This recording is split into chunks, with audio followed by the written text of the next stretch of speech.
Rochester Winter Parafest is back, March 25th, 26th, and 27th of 2022. Come say hi to Naked and Afraid celebrities Melanie Elizabeth and Trent Nielsen, Haunted Case Files Jack Kenna, Monster Quest Steve Coles, and more. This event has it all: paranormal investigators, UFO researchers, Bigfoot researchers, and even photo opportunities for the kids with Buddy the Bigfoot. Oh, okay, adults too. Come on down and get a tattoo from Ink Master Tony DeVille. There are psychic gallery and individual readings, as well as radio personalities, authors, jewelry, makeup artists, and so much more. It's only $15 per person, and children under 10 are free. March 25th, 26th, and 27th of 2022. For more information, go to WLFE-DB.com. Yes, Winter Parafest is back. Valley Oak Event Center, Geneseo, New York, next to Denny's.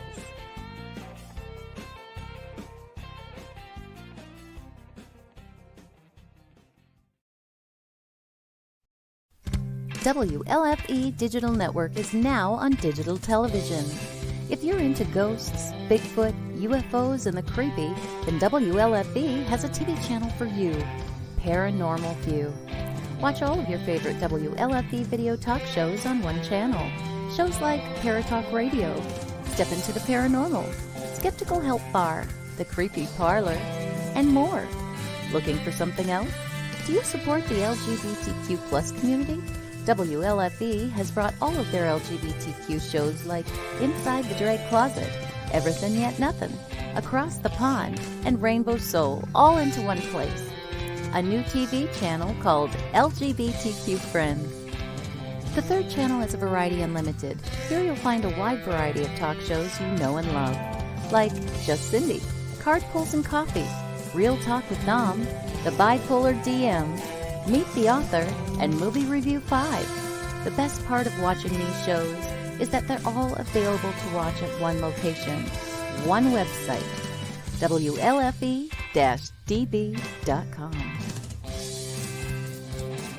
You are listening to WLFE-DBradio.com, where our shows are your shows. Listen to the WLFE-DB podcast, available on Spreaker, Spotify, and iHeartRadio. Check out shows like Paratalkradio, Inside the Drag Closet, and Step Into the Paranormal. Now, on to your favorite podcast app. This is Dominic Santasero with Real Talk with Dom. You are listening to WLFE-DBradio.com, where our shows are your shows. Hey guys and dolls, this is Casey DeVille, the better half of DeVille Inc., Baltimore, Maryland. If you're ever in Baltimore, stop in and see me and Tony. Invisible Bree, 5920 Eastern Avenue, Baltimore, Maryland, 21224. Give us a call if you're in the area at 410-400-9641, or look us up on the web at DeVilleInc.com. DeVille Inc., where we specialize in you.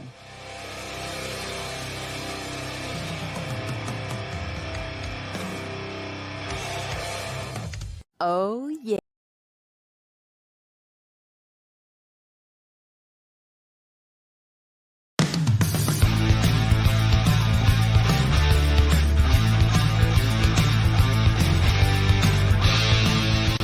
A small hollow in North Carolina. There have been several Bigfoot sightings. Hunters may need to be on the lookout for something other than deer when they hit the woods this week. He hadn't been spotted recently, but according to these pictures, the legendary Mothman is back. The number of UFO sightings is soaring tenfold over the past 25 years. Now, she's not talking about people. She is talking about ghosts hanging around what some say is a real-life haunted house.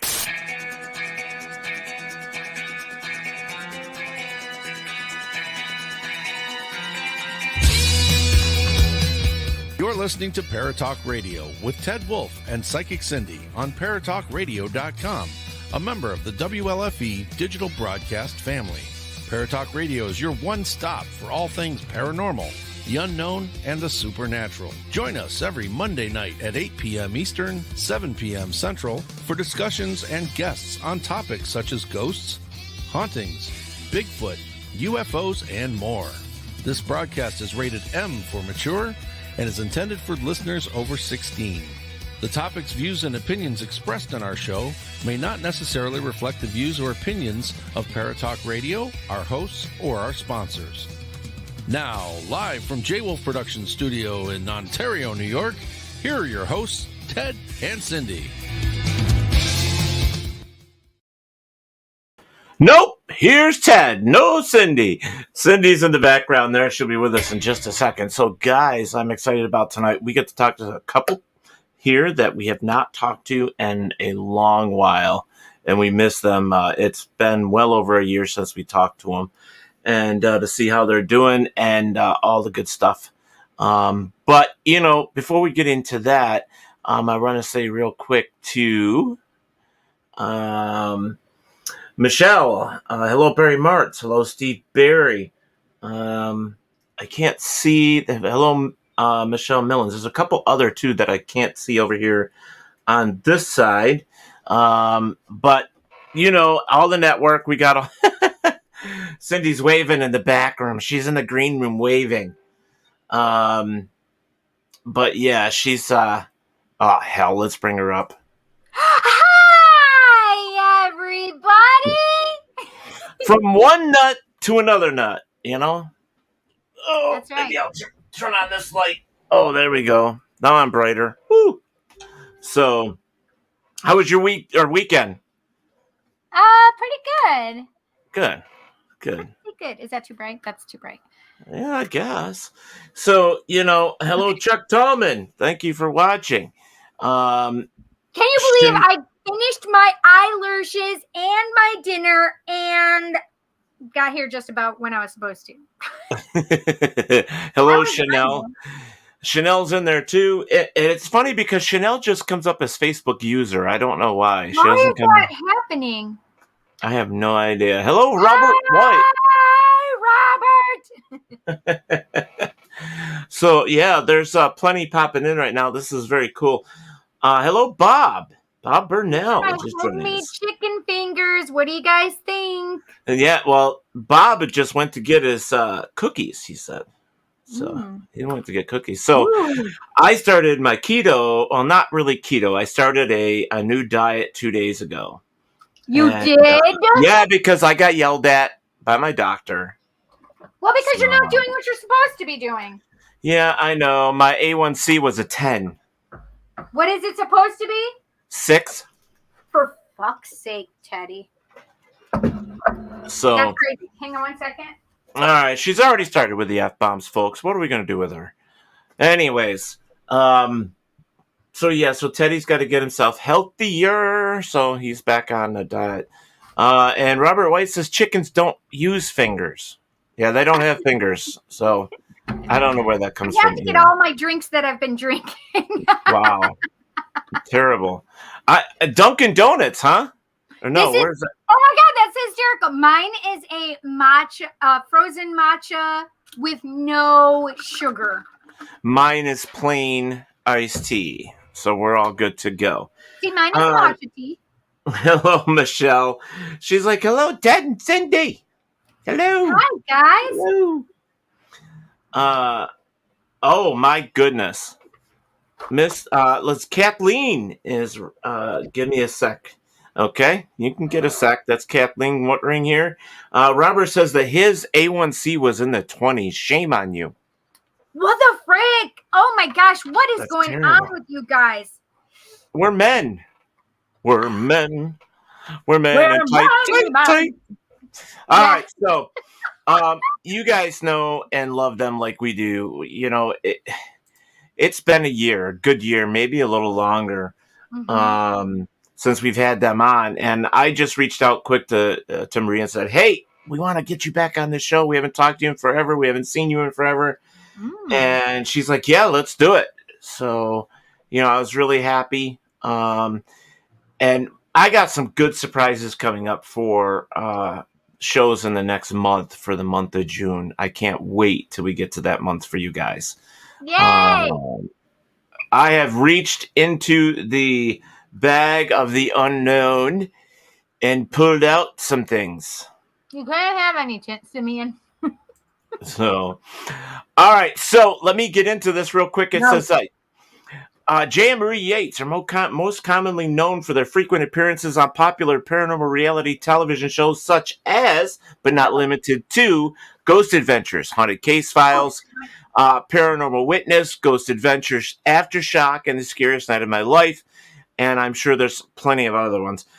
Jay, being haunted since birth and undergoing a near-death experience, has created a lifetime of personal paranormal experiences. Marie inherited these hauntings in marriage, has brought the Yates family haunting countless supernatural encounters in and outside the field of the paranormal. The Yates family haunting has been captivating audiences around the world for the better part of a decade. The Yates appear regularly at events and lectures discussing their own ongoing paranormal experiences, as well as the knowledge gained with them being haunted survivors. So it also says here, outside of lectures, radio, television, and the events, the Yates have a strong drive to help families that struggle with paranormal as they once did. The Yates aren't your average paranormal investigators. The Yates spend much of their available time conducting what they call paranormal consultations rather than often damaging paranormal investigations of family homes. So let's see. Together, they lead a successful team of passion-driven paranormal investigators into the darkest corners of the desert Southwest. The Yates founded Crossover Paranormal Society, the COPs. It's like it says COPS, C.0 or O.P.S crew. 0. I don't know why I said that. To help both the living and the dead, their ongoing mission is to seek only truth, understanding, and proof of the paranormal by any means necessary. So, I think without any further ado... Teddy, you're so tan! Tan? Eyes dark, baby. Eyes dark. You're 5 so days in tan. this. Look at Casper over here. Yeah. So without further ado, let's get them. Bats and I have skulls. Yes, I'm batty today.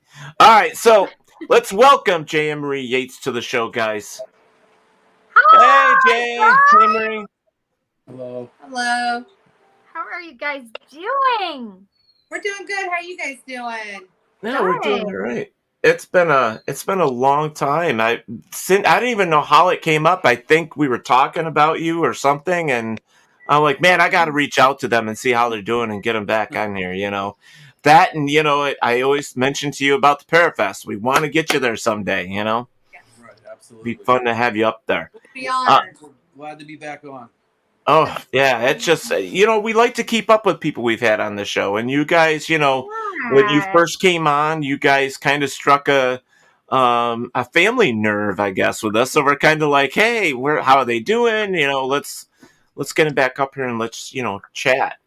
So that's good. So Robert White, running around the forest looking for fights. Oh, he was singing part of that We're Men in Tights. Thank you, Robert. For finishing the next line. I was like, what the hell is he talking about? That's cool. Mr. Jason Bergeron. Hello, sir. Hello. So, let's chat. What's been going on with you guys lately? What you up to? Sorry, our pit bull is trying to get in the... hey, it wants love, too. It wants love. Let us see. Let me see. Let me be in there. Yeah. So... anything new with the paranormal stuff happening with you guys personally, or you just been out, helping people, even though it was kind of hard with the COVID, but, what you been up to? For the past year, with the whole pandemic, I mean, it kind of put a big, nail in everyone's coffin. So we spent a lot of time out at the Ghost Town, Vulture City. And it was actually beneficial, though, because you got to do, like, a lot of great investigating out there. Just like some real ongoing research that we always say we want to do. But It was really nice to kind of be able to kind of hunker down and uncovered a lot. So it was kind of fun, Right. did a lot of consultations on the phone and emails and a lot of Skypes and stuff, of course, throughout this year. Finally, things are looking like they're getting back to normal, hopefully, right? Yes. Yeah. Well, we found the same thing. I mean, with COVID, the only way you could help people was doing a Skype or phone call or internet. We found that the whole time that people were sitting home for the year, a lot of calls came in and said, "Hey, I've never noticed this before, but I got this going on in my house." And it's like, well, let me guess, you worked a day job and you didn't know it was happening. They're like, well, yeah. If it was happening at night, and that's a common question. Well, I know it's happening at night. Does that mean it's happening during the day? Usually, but you're not there. So you don't know.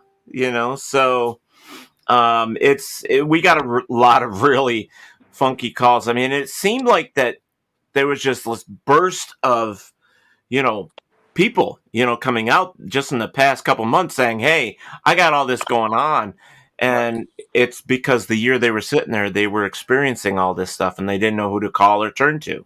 Exactly. And they were finally paying attention to it during the pandemic, right? Oh, yeah. Hello, Mr. Ernie Atwell from Step Into the Paranormal. Thank you for joining. And Cindy's knocking stuff over. So I had to get my heating pad, which is my rice. Okay. My hip is not doing well on this chair tonight. I believe this is Chanel, and she says, "I love your dog." Oh. Chanel, why are you coming up Facebook user? I don't understand it. With her daddy all the time. Ah. She doesn't like it when mommy sits by her. And today it's especially hard for her. And she's moaning behind us. She's crying right now, actually. She's crying. She's supposed to be in the middle of us. Yeah. Oh. Poor baby. Poor thing. Okay, Cindy, do you want to try that name? Which one? Okay, hang on. Down on the bottom. I see a Michelle. Netco Magnabosco. Nice. From Maricopa, Arizona. Maricopa County, Arizona? Oh. We have a city called Maricopa now, yeah. What's that? We actually have a city called Maricopa now. Oh, you have a city named Maricopa too? Oh my God. Yes. All right. Hello, Jackie Skendra, for watching as well.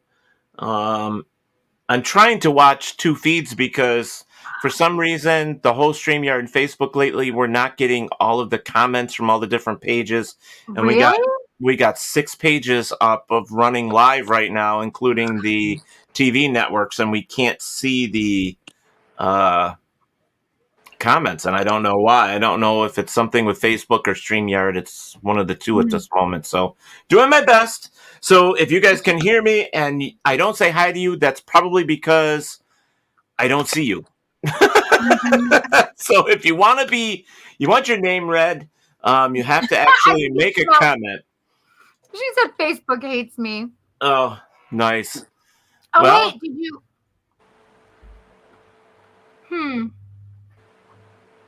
Robert White says, "That's okay. I found the in crowd." There you go. You're on the right page. There you go. Hello, Octane. Nice to see you, sir. So, this whole, what do I want to call it? An influx, maybe, of paranormal calls and stuff. It's been crazy. So for you guys, it's been the same thing, right? I mean, you guys have been getting a lot of stuff. Yeah. We were still able to host tours and whatnot at Vulture City because in Arizona it was an outdoor recreational type thing. So we got to connect with a lot of people with that as well. Nice. I mean, they just started here in New York, some of our shopping malls and stuff well, I shouldn't say malls because they don't have malls anymore, but the stores and stuff are saying, "Hey, you don't have to wear your mask anymore."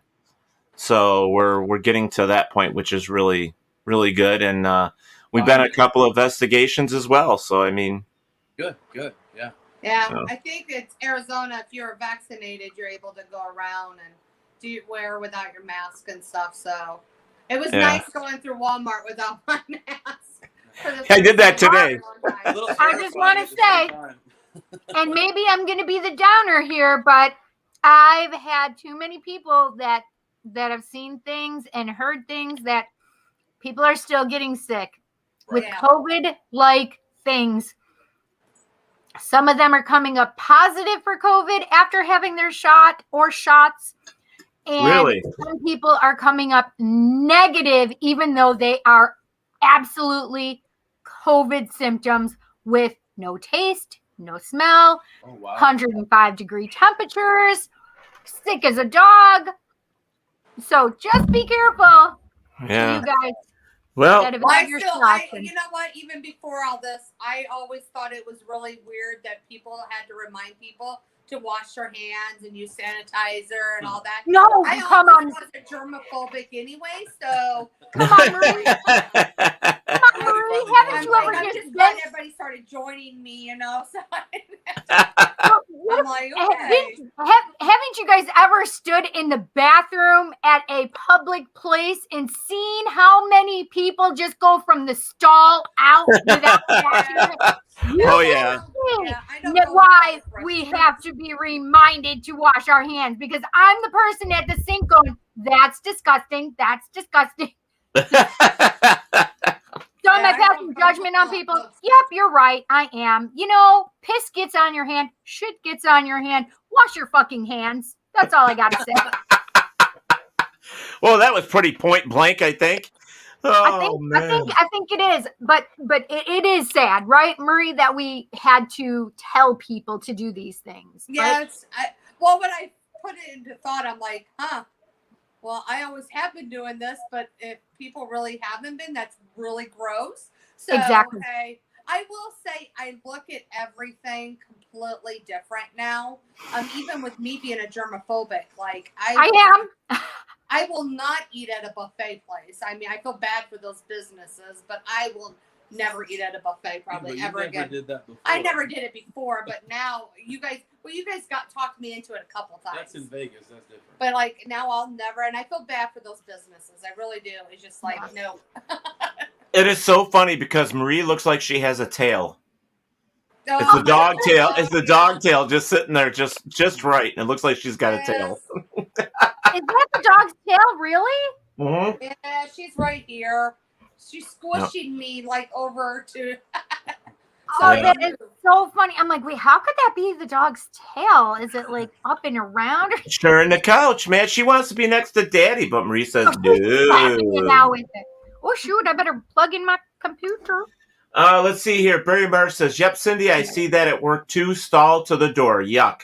Robert White says there should be a red light over the toilet door that activates if the user does not wash their hands. You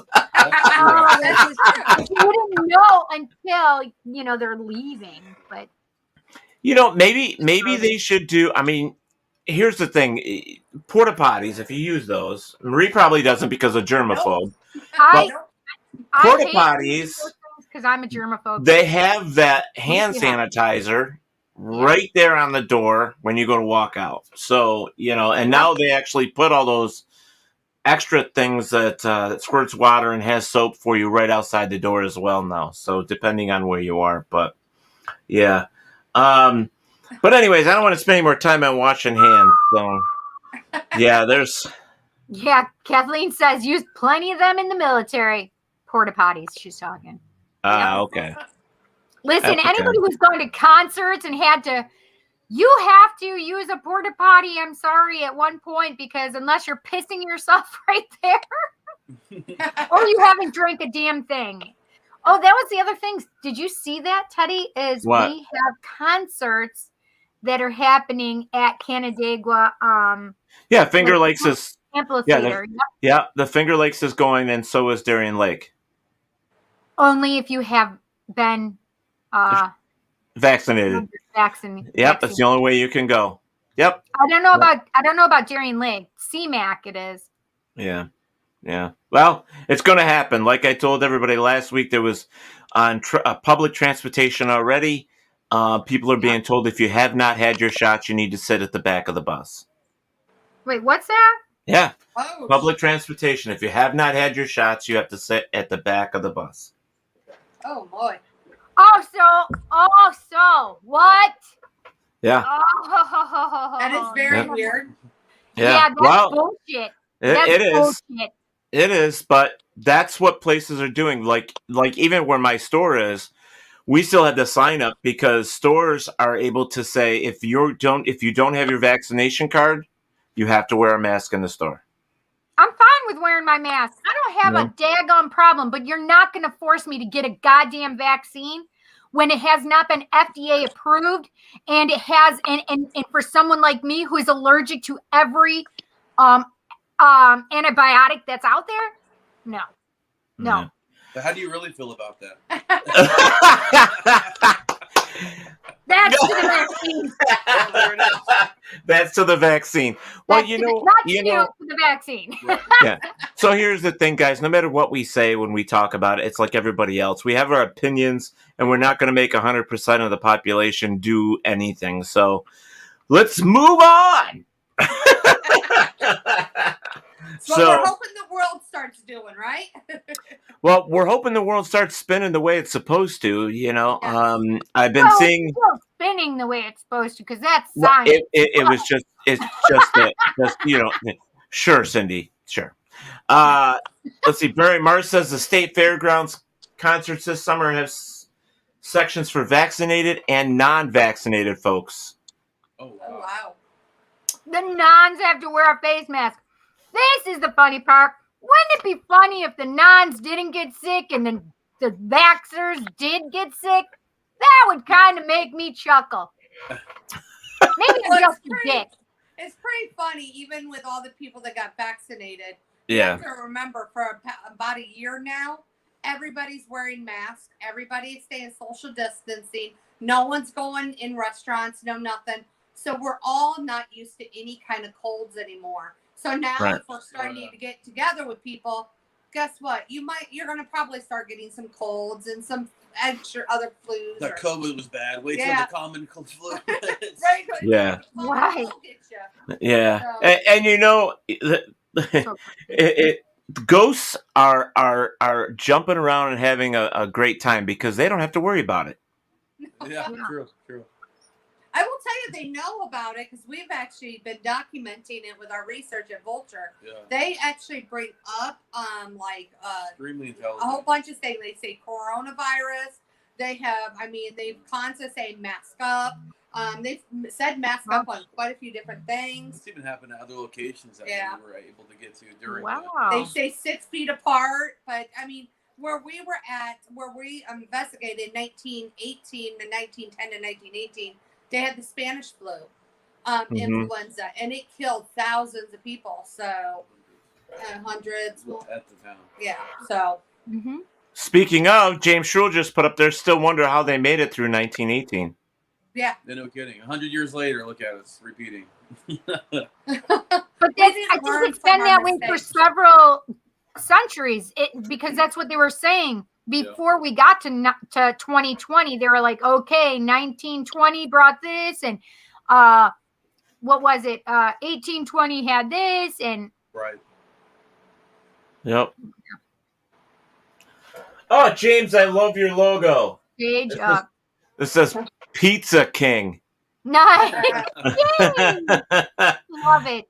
Bastard, just because I can't have pizza anymore. Hello, Mr. Bob Brunell, Captain Trips. You can have pizza, you just make it differently now. You use cauliflower crusts instead of regular pizza pie crusts. They're delicious, Teddy. You better stop knocking it till you try it. Put a little on your plate. I honestly love being fat. I do. But it's my A1C. Marie's like, what's wrong with this guy? But, it's just, ugh. You're daft right now. You're daft right now. Do you know what daft means? Dumb as fuck. I know. Done with Teddy. Teddy's done with that. But anyways. Teddy, stop. We've been on Teddy for a while. He did eliminate some weight, and then he 30 pounds. 30 pounds. Then COVID hit. We weren't in the studio, and Cindy wasn't on his rear end every week. Yeah. Munching on your booty. Yep. But anyways, so I see there's a lot of new paranormal shows coming out as well. We're going to have a couple guests here in June or July. Some friends that actually went back to back into like TV paranormal investigation. It's weird how over the COVID period, the whole year, that we were seeing new shows like, well, actually, I think it was 2 years, maybe 2 seasons. We were saying Ghost Nation, the new Ghost Hunters, and all that stuff. And Ghost Hunters now is gone with is it Jason really? or with Grant, and now, So now the what happened is Discovery Plus has bought, whatever. I'm from the woods. Bought. Anyways, has purchased. Okay, is that better? I believe that's who it was that purchased Ghost Hunters now. And so the original crew of Ghost Hunters is now coming together, minus Grant. So that is coming back as well. So, but some of our friends from some of the other shows have also gotten themselves some new shows. And we'll see what happens. So, Wait, what did you just say? The original Ghost Hunters are coming back. So I think Ghost Nation is going away. Yeah. So, but I was going to ask Jay and Marie, because this is something I've always wanted to know, and I don't remember if we talked to them about this the first time. It's been so long. But they've been on with Mr. Zach Baggins on his show. So I want to know, just me personally, what do you think of the guy? We've filmed with those guys on and off for the past 8 years? Almost 10, yeah. Going on 1 year. So we've been working with them on and off quite a bit. In fact, helping them find locations and whatnot quite often. Are they easy to work with? Yeah, I mean, like, I do hear a lot of like people say, different things, of course, right, about the group of guys. I mean, we've also worked with them so many times. I think maybe it's a little bit different with us. Maybe they're a little bit more personable with us than what they would be with maybe someone that they haven't worked with before. Right. But honestly, sorry, I have to clear my phone out. I think that they definitely, Zach specifically gets a pretty bad rap, and people thinking that he's this kind of way. In fact, the last time we filmed with him was at Vulture City. It just aired around Easter on the Discovery Plus app. My son Brandon, we'd worked with them like many times before, but we never had our son around. And it just so happened that our son Brandon was with us. And I didn't realize like what a big fan he was of Ghost Adventures. And during COVID, I guess he was like binge watching like all the seasons, and I didn't know that, right? And then all the ones, of course, that we've been on and whatnot. And he was talking a little bit about it. And then when he found out that they were coming, he had this huge interest all of a sudden to meet Zach and the gang. And I'm like, well, I don't know because of COVID restrictions, if that's going to be possible and all that. Mm-hmm. And I can tell you that Zach was very, very cool. And he treated my son, who does have a bit of a disability, like a rock star. And awesome. He, as well as the rest of the guys between Aaron and Jay and Aaron is funnier than shit. Aaron makes me laugh so hard. Is he like that in person though? What's that? Is he like that in person? Because he makes me laugh. Totally. Yeah, he's the one that will make you laugh throughout the whole entire time. Yeah, it's always but I will honestly tell you, a lot of people like give Zach a hard time, like, oh, he just seems arrogant and everything. He's very business. He's very professional. He's actually busted his ass to get where he's at. And a lot of people can be jealous over him. And a lot of the people that hate him are the ones that are in the paranormal field themselves and other things like that. So a lot of them do. But I mean, and I'm not saying that all the people don't like him just because of jealousy. It's just, I think he just has that different method of, everybody likes ghost hunters for their way that they investigate. Some people like ghost hunters for the way so Ghost usually Adventures. Either Team Ghost Adventures or Team Ghost Hunters, right? Yeah. So, right. And but Zach, honestly, he's had a lot of experiences. If people really read into his story, it's amazing. It's actually, I'm so surprised what he has gone through, and he even stands and actually does what he does till this day. And he really truly does help people out. So I'm totally Team Zach all the way. I would totally say anything. I love Ghost Hunters though too. I have tons of my friends on it. I'm so happy that Sherry and all them are getting back on there. Huge congratulations. Yes, Sherry. I mean, and and all of them, but well, Sherry the best. Sherry Benedetti, she's amazing. She is just an amazing individual. We've had her in 2019 at the Paracon, and I was super impressed Yeah. with how she handled herself. And Oh, yeah. she's Yeah. really she knows her stuff. So Yeah. But yeah, I think it is that with anybody though. I mean, people look at Marie and I with. I think we counted the other day. We sat down and I think we've had almost 30 TV appearances over the past 10 years. Wow.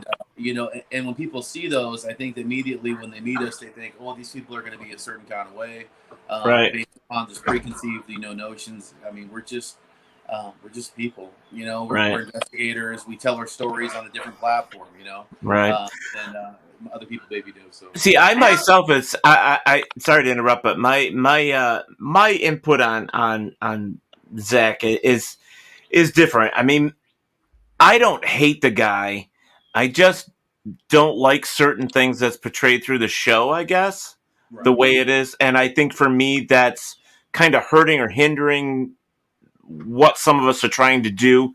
But it's not a personal thing. It's the way I'm looking at the paranormal. You know what I mean? And, I always tell people there's fans of the paranormal, and then there's paranormal investigators. And Right.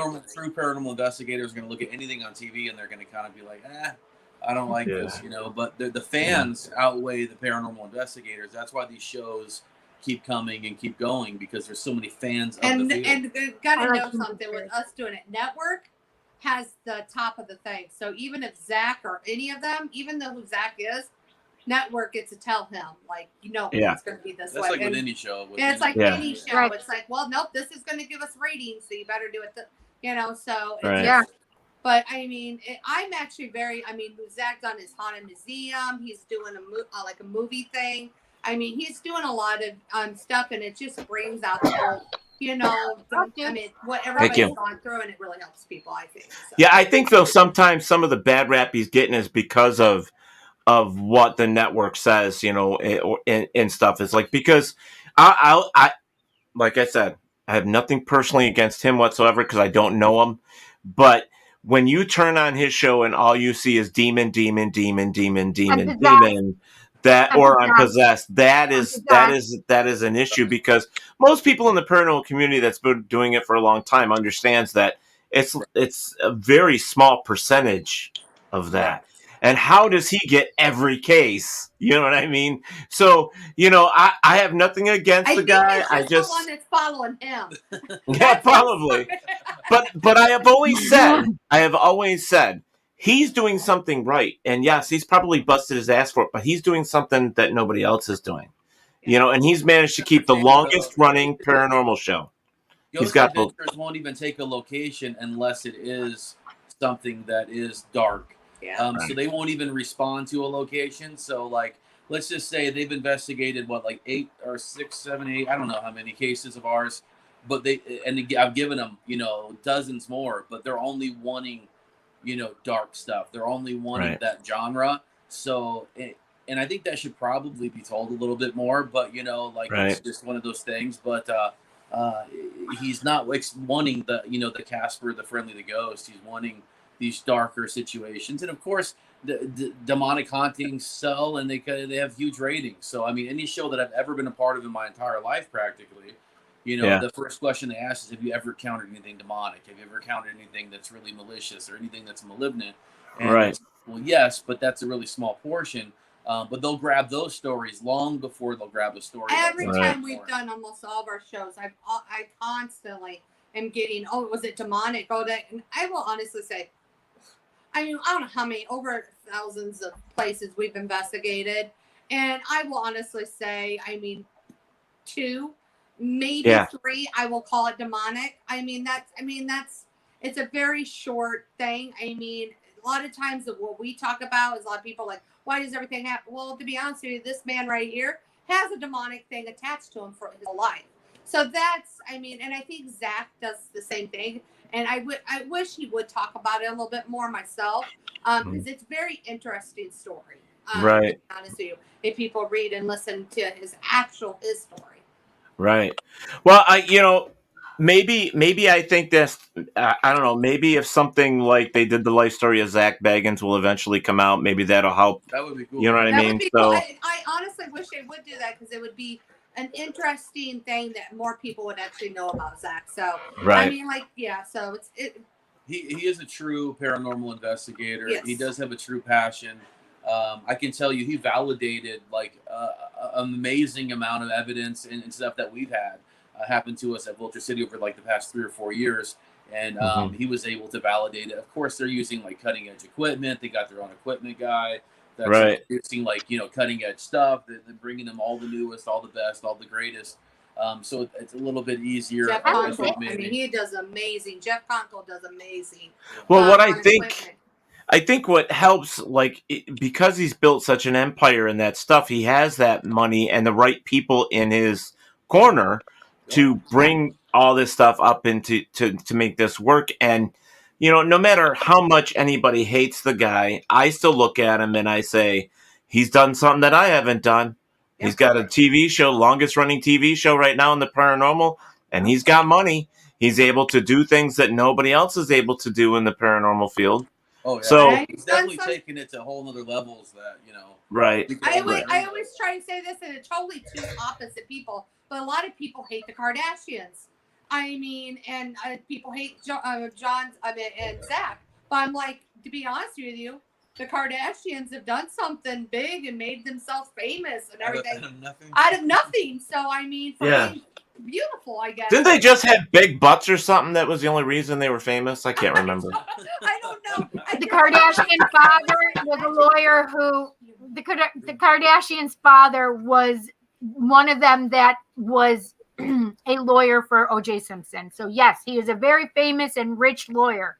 Oh, okay. They were already famous long before the Kardashian show. Okay, now we know because I didn't know. Well, I always compare it to people like, how did these women make it famous? And look at this, and I'm like, I think it's Robert Kardashian was their father. They did it on their own, so whatever. Wow. Well, they didn't do it on their own, really. They had their father and their father's mother, money, and Chris, and then Bruce Jenner, who became, oh gosh, what's her name? Oh no, she's running for governor, ain't she? Of California. Yeah. Wow. But I forget her name. But they had Bruce Jenner as their stepfather, so they had money. Yeah.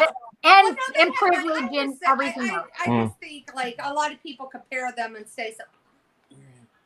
So hi, Caitlin. I just Caitlin, I can't put you guys down for them hard work and everything. So yeah, I mean it's just you know how social media is, how people are. I mean, human beings, we talk about everything, whether we know it or not. No matter how much information we have, it's just a human thing, and it'll always happen no matter what.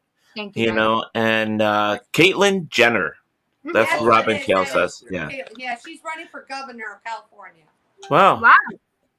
Facebook user. Is that little bit? Because that was little bit because she always calls me Gorgeous Cindy. So that's okay. I believe that one is because it just says Facebook user, and it also says now. Believe it or not, Teddy's getting a spanking. Okay, Teddy's getting a spanking. I don't know how, but I'm getting one. All right. Bend over, baby. No. Good night, Mr. Eric. Oh, Mr. Jason Marble from Buffalo. Hello, Mr. Jason Marble. Thank you for joining us. It's funny. Way back up here in the beginning, though, we did have a question. I'm going to ask you guys, how old is your son? Our youngest is 20. Yeah, our youngest is 20. Who is the one that you wanted to go with you to? I can't believe you guys have a 20-year-old son. Yeah, our 20-year-old is the one that wanted to meet Zach Bagans. Our 26-year-old has already met Zach because he filmed for Ghost Adventures Aftershocks. He's the one with our 26-year-old son is the one with autism, and he did Aftershocks with Zach, so he already met him and stuff. But then I have an older son. Yeah, he's 27. So yeah, I have a 27. Wow. 25 and a 20-year-old. Wow. Yeah, you guys look so young. Well, I appreciate that. So you guys said you guys did something on April 4th. I'm like, yep, that's my 50th birthday right there. Hello, Mr. You David guys were Seiler. celebrating me without even knowing. So, a Facebook user asked the questions, what do you think of kindred spirits? I think that one is Chanel. Okay. What do we think of kindred spirits? Yes. Honestly, I haven't watched. I don't watch many paranormal TV shows. I really don't. I think when we started doing them, it just was something I just stopped. I don't even watch ourselves.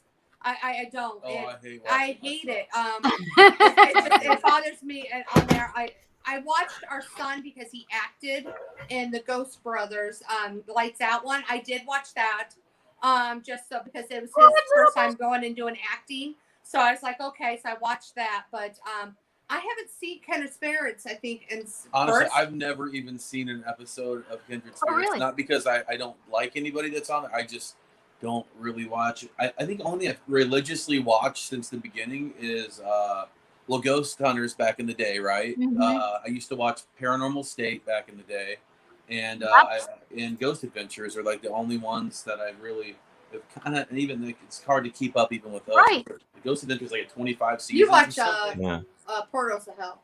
Oh, I just started watching, here recently, Portals. Yeah. I'm a huge fan of Ozzy Osbourne, so with it being his son. I mean, I think, I watched a couple episodes, the first or second season. But Amy and them are amazing. I mean, Yeah, Amy and Adam. I've met a lot that's of these Kindred people, Spirit. but I've never met them in person, to be honest with you, myself. We met like a whole bunch of other ones, but haven't met them. Yeah, I've watched a couple seasons of it, and I really enjoy what they do. I think pretty much. I mean, it's maybe just my opinion, but once you start watching these shows, they all pretty much are about the same. It's just different characters. You know what I mean? So you get to the point where it's like, okay, well, I don't know. I watch stuff because of monsters. I like watching other stuff, so unless there's nothing else to watch. So Robert doesn't like what I watch. I watch Lifetime, so yeah. Well, I don't. Hallmark was mine. Hallmark or Lifetime? Yeah, he hates it. Yeah. So see this comment right here? It says, yes, indeed. I would not have thought they were that age to have a 27-year-old kid. So the funny part is because the last time we interviewed you guys, it was straight just radio. It was calling through Skype. We didn't have video then. And it was before we had moved our studio upstairs. And the funny part is you guys had told us your ages or approximately because you had told us. I'm like, man, I thought they were older because I'm looking at you guys and going, I thought they were older than they are because they look like they're 30-year-olds right now. That's awesome. Well, I appreciate that. I mean, I really do. But yeah, I mean, I will honestly say I have wonderful genes from my dad. I take after my dad. But yeah, that's the only thing. We have a good filter of light back here as well. Yeah. A filter. You guys are so funny. So we all are in the same belief that you are younger. Yeah, there you go. There you go. Miss Christy London from Where's My Sage is up here saying hello, peeps. Hello, Jay and Marie. Hi. How you doing? Barry Mars says, I met Amy Bruni and at the New Jersey Pier Unity a couple years ago. She is a very nice person, and she is really tall. She is tall. Is she? You would think she was short, to be honest with you, because of TV. I would not have thought that. I have a great Amy Bruni story, and I have to thank her for letting me have her block of time because her plane was delayed. So she actually had to have my block of time, and nobody knew me, but I was it was my first event ever. So I had a stacked place. Like, it was amazing. I had so many people there. They're like, are you ready to go on now? And I'm like, what?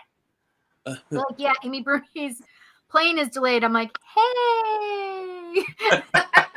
There was a lot of people there.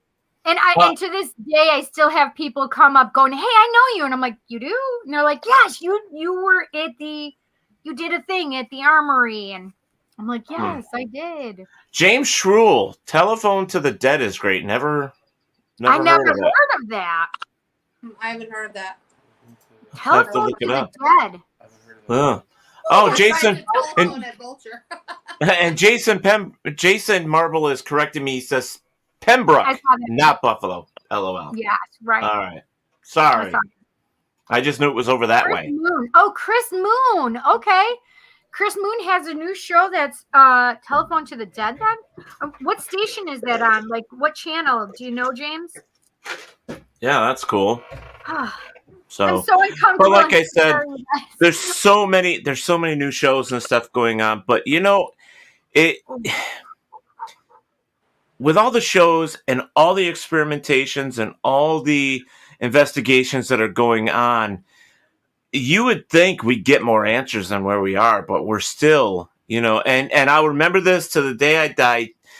Grant Wilson said to us, actually said to me, and I can't remember where it was. Maybe it was when we interviewed him. He said, we are so chasing our tails round and round in circles in the paranormal because we haven't gained an inch. We don't, you know, we haven't gotten off of EMF. We haven't done this. We haven't done that. And it's when he was starting to talk about he has other ideas and trying to go in different ways. And I will say with us being able to be at Vulture for over a year because of COVID, and we've had this whole abandoned ghost town to ourselves, we've actually completely changed our look at a lot of stuff. We already were anyways, but we do so much more different stuff now. Really in depth of like what the land was. Yeah, we're living in an abandoned ghost town. That was where we're doing the investigation. And we're always talking about the gold mining and the miners and all that, but we always forget about the land. There was nothing there before and who lived there before.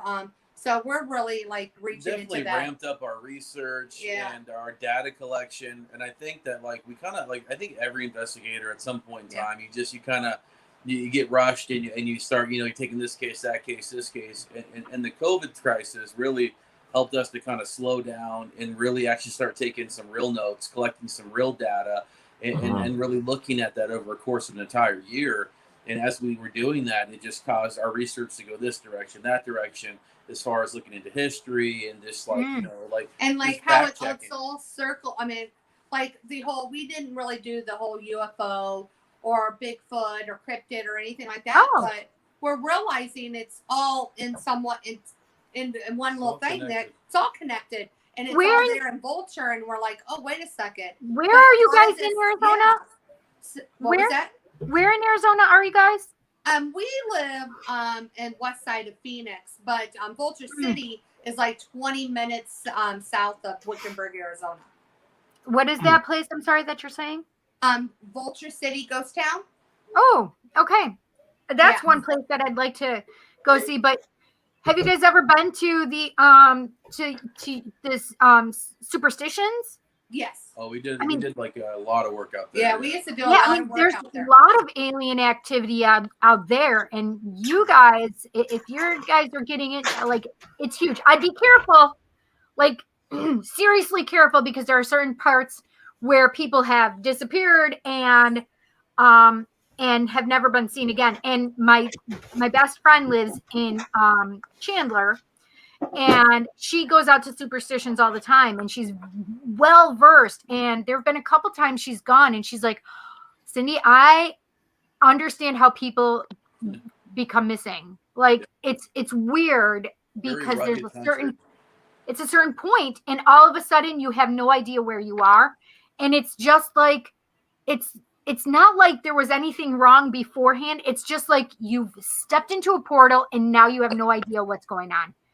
It does. It gives that. Her spirit guides literally were taking her back out. Thank God she listened. Yeah, we have people that go missing out there all the time. We actually did years and years ago. We did a fully funded expedition into the Superstition Mountains, and it was by mountain men, and we had mules carrying all of our investigative equipment and everything. And we went to a specific location, and it had a lot to do with the missing persons and a gentleman that was doing a lot of research up there. But yeah, that place scares the hell out of me. Who is that? Was that Chanel? No, I don't know who that brought is. up Salamanca because Chanel wouldn't know about Salamanca. I have no idea, but it did say, you know me, Ted. We investigated many times together, so. Okay, so who is it? Tell us, because I have no idea. Oh, but I've been to a few locations here in New York where it kind of reminds me of, and maybe you guys can expand on this, Jay and Marie. Like maybe you've done this as well. When you get to a location, and it's not even like the dwelling, it's not the house or the building, it's the property, right. And you get there and you feel like you're zapped into a different time zone. It's like, wait a minute, this is like really strange. This is not what you would figure. And the only way you really get that is by not, assuming that you're going into a haunted location. Is being skeptical when you go in there. And I've done quite a few places where I've driven up to the place and I'm just like, okay, my feet are tingling, my hair is standing up on my arms. Right. Something doesn't feel exactly right. I get out and I kind of just start breathing and I take in the land. I just kind of ground myself a little bit to see and feel what's going on. And you just kind of like, man, I'll be honest with you. There was a few times where I just said, I don't know if I want to do this, because the feeling is really that intense to where it's like something's pushing you back saying, you don't want to come in here. You don't want to do that. Sometimes you need to listen to that because, whether it's your spirit guides or somebody there, sometimes you need to listen. Oh my God, I know who it is now. Your favorite investigator, Bonnie. Bonnie. Yes, I love Bonnie. She is the oldest. I shouldn't have said that, but she is. She's the oldest member that we have for Genesee Valley Paranormal Investigator. Hey. Bonnie. She is an amazing individual, and I really want to tell her story now, but maybe I'll do it towards the end.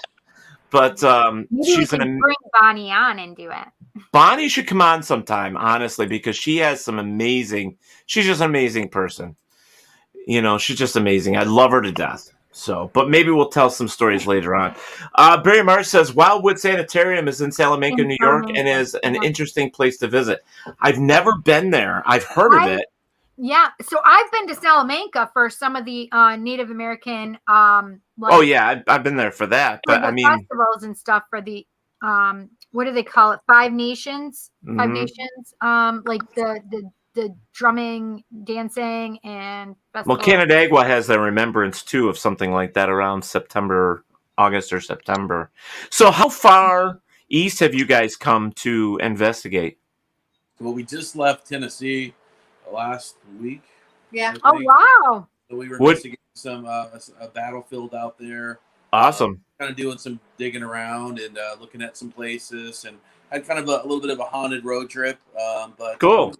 Been out to Salem a couple of years ago. Yeah, we've been to Memphis before. Done Memphis before. Up in the Did you Canada, do an Toronto investigation area. in Salem? You did an investigation in Salem then? Yes. Yeah.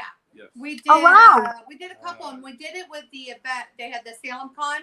We were at the Salem Cons. We did several things there with them. What was that one place? The site where the witches were the ones that were accused of being witches. The right spot where they actually were hung. The Putnam, the Putnam thing, like behind a Walgreens or something. Yeah. So that spot, we actually went and did that. We were there with one of our crew members, Scott, and we captured like one of the most amazing audio recordings. It was really interesting. It was ironic. We were there in that spot, and one of the relatives of one of the ladies that were hung to their deaths, right, from in that area, is that what it was there. It happened to be there while we were there and started talking with us, realized that we were paranormal investigators. And then he asked to do an audio recording session, an AVP session with us. And we're like, okay, like, yeah, are you sure? And he's like, yeah. And we actually caught like this unbelievable, like this screaming, wrenching. I mean, I don't know how, when you hear it, you just scrunch like you need to help the person. It's like, how did we not hear that with our own ears? Like it was so loud, there was just so much pain in the scream. It was just, it was pretty shocking. Like they were being burned to the stake, probably. Probably like they were being burned at the stake, basically. That kind of scream, like It was a miserable thing. I remember I just started tearing up when I heard it because I mean, they didn't just get hung; they burnt them and everything. So They burnt them, they drowned them. There was so many different things that they did there. They stoned them, basically, which was crushing them with huge stones. Reading about that and something museum. Yep, yep. I did a whole history thing on the witch trials in Salem. I did this whole thing. It's all up in here. I got a ton of information about that myself. Very fascinating. Yeah. Yes. The Yes. town is really amazing. I mean, that cemetery there in the middle of Salem, that is the scariest damn cemetery and I'm not really, like, I always say cemeteries are kind of dead. No pun, No pun intended? Yeah, no pun intended. But, like, I mean, like, walking next to that in the middle of the night, because, like, we got there late, and we were just kind of walking around. I think we were looking for a place to eat, and we happened to walk by the cemetery. And that is the creepiest damn cemetery I've ever been around in my life. Yeah, hearing the noise, it sounded like wagons like down the road, and seeing shadows darting throughout the cemetery. Wow. And there was Wow. it was amazing, dude. I'd love to go back actually. Well, if you guys ever come to New York, I've got several places for you. Okay. If you ever come up here, because we've Upstate New York. up to New York. Well, we have our own battlefields from a Revolutionary War. And other locations connected to that. We have hanging trees. We have torture trees. There's just so much stuff up here. The haunted Hinsdale house. There's so many things. To actually go. We've been talking about that. I mean, how exciting it is for Daniel in the Hinsdale house. I mean, we are so excited how well it's going. We've seen the new sign they put out. We can't wait till we actually be able to go to visit that. So that's a pretty cool story. That is one.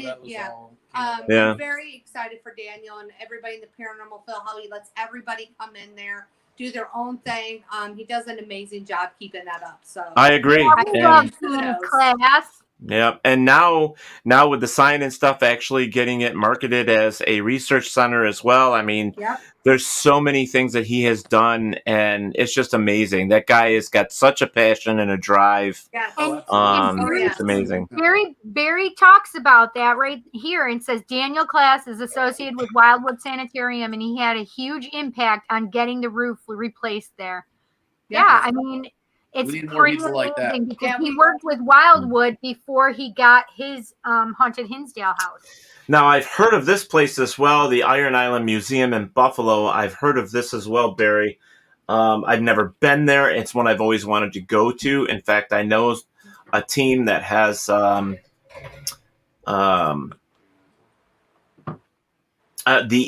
guess I want to say an inn. I guess is the best way to say it. They have an inn into that place where they've always said, hey, if you want to go, let me know. Let's see here. Bob Burnell says, do you think, Ted, the lake effect also affects the paranormal as well as the weather? Well, I'm going to tell you that as paranormal investigation goes, barometric, there are things within the weather does play a factor. How much of a factor? We don't know. We don't know. But I can tell you that when major thunderstorms and rainstorms come through New York, paranormal activity ramps up. I mean, it's just one of those things. And I'm sure it's the same way everywhere. Oh, yeah. We don't get much rain, to be honest with you. But right. when we do, it does amp up quite a bit. That's one reason why we sort of been really focusing on Vulture City. Sort of what Daniel's doing is the history of it. We're so amazed by the owners of Vulture City that they actually started restoring all these buildings. They were demolished, and they brought in people to actually restore these the correct way that they did back then. And Jay and I have been very blessed to be able to come in there, bring more attention to the place, do events, money go right into the location and everything. We're actually now bringing down 2 more buildings and they're restoring them again. So they're now doing the generator mill, that's amazing. Generator building and the ball mill. So I love seeing it when history is actually being restored instead of tore down. I agree. Yes, that's exactly it. So. Yeah, I agree. We have a place here about 30 minutes from us that it's actually called the Go Art Building right now, and it used to be a gentleman's club, and they restored it. and Cindy thinks it's an interesting location.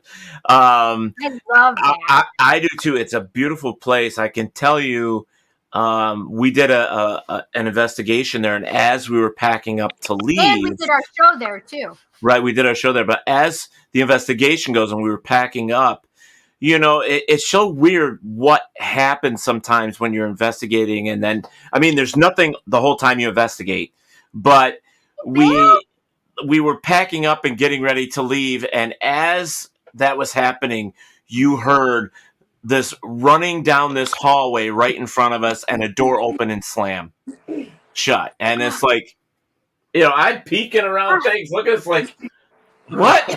What? Oh God. So it was interesting. It was a great place to investigate. So we really hope that more people will get out there. So what's on, Cindy? It's nice to hear about those places where people are restoring and bringing the history back, because I love that's one reason why when I first met Jay, he told me all of his history, what he went through, all that, but I agreed to start doing investigations because I love history. So it's that, and I love traveling, history, all that kind of stuff. So that was my biggest thing. And when we started doing this, there was so many buildings and so many locations that were just almost destroyed and forgotten.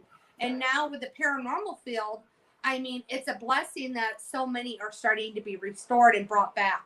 So, it's a big thing. And I honestly, I give credit to a lot of the paranormal people out there doing that kind of stuff. Yeah. Yeah, well, Maria Geister, who is the one for the world's largest ghost hunt, she actually, when she does that, she kind of puts into places like, hey, we need to restore these buildings. We need to keep them. Let's, look at this. Hello, Mom and Dad from Brandon. Hi, Brandon. Aw, cute. But it's nice that there are paranormal teams out there and organizations that do the fundraisers to help. One of the best things about being a paranormal paranormal investigation. Wow. Is one, just like you, Marie, one of the first things that I did that I really loved about this was the history. I got into the history of the locations first.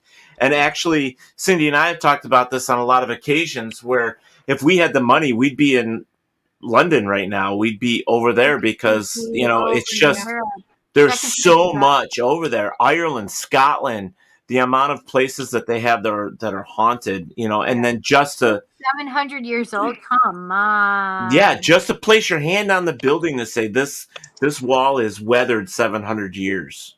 Can you imagine what has happened, in this location? Well, people forget about a lot of it because, people will say, "I just got a brand new house," especially here in Arizona. Oh, I don't want a brand new house. Haunted. Well, think about your land you're living on. Exactly. And we've had to explain it. We just God. to see. And I will honestly say the battlefield, the homes, and they put a mental institution hospital on the battlefield. I'm like, really? People think that they're seeing something. They probably really are. People that are in this hospital, probably are getting pills more, and they're really seeing things. So it's sad that all this, and I'm like, yeah, you guys wonder why your locations. You guys got to remember the land, the history before anything was built. And that's, I think I love seeing people start bringing that out, bringing the history back. Yeah. I know Jay and I are working now with an amazing native group here in Arizona that's helping them actually bring back stuff to their tribe up there. So we're very proud to actually be part of that. John Covey says, hey. Hi, John.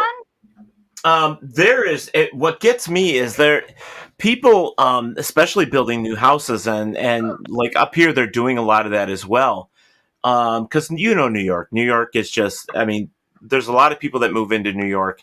I don't know why. Some of us want to get the hell out, but, there is land that has never had buildings on. It's always been farmland, or it was, right down the road from me, there was an Indian reservation there long before, anything else was there. And people don't realize this. They don't know the history. And it's like, so they build houses on this stuff, and they're thinking, okay, why is my house haunted all of a sudden? Yep. All You of a know, sudden. it's like you guys are on locations that have like, and I'm gonna move right off of that again with something else which just popped in my head is that back in the 80s when the show like what was it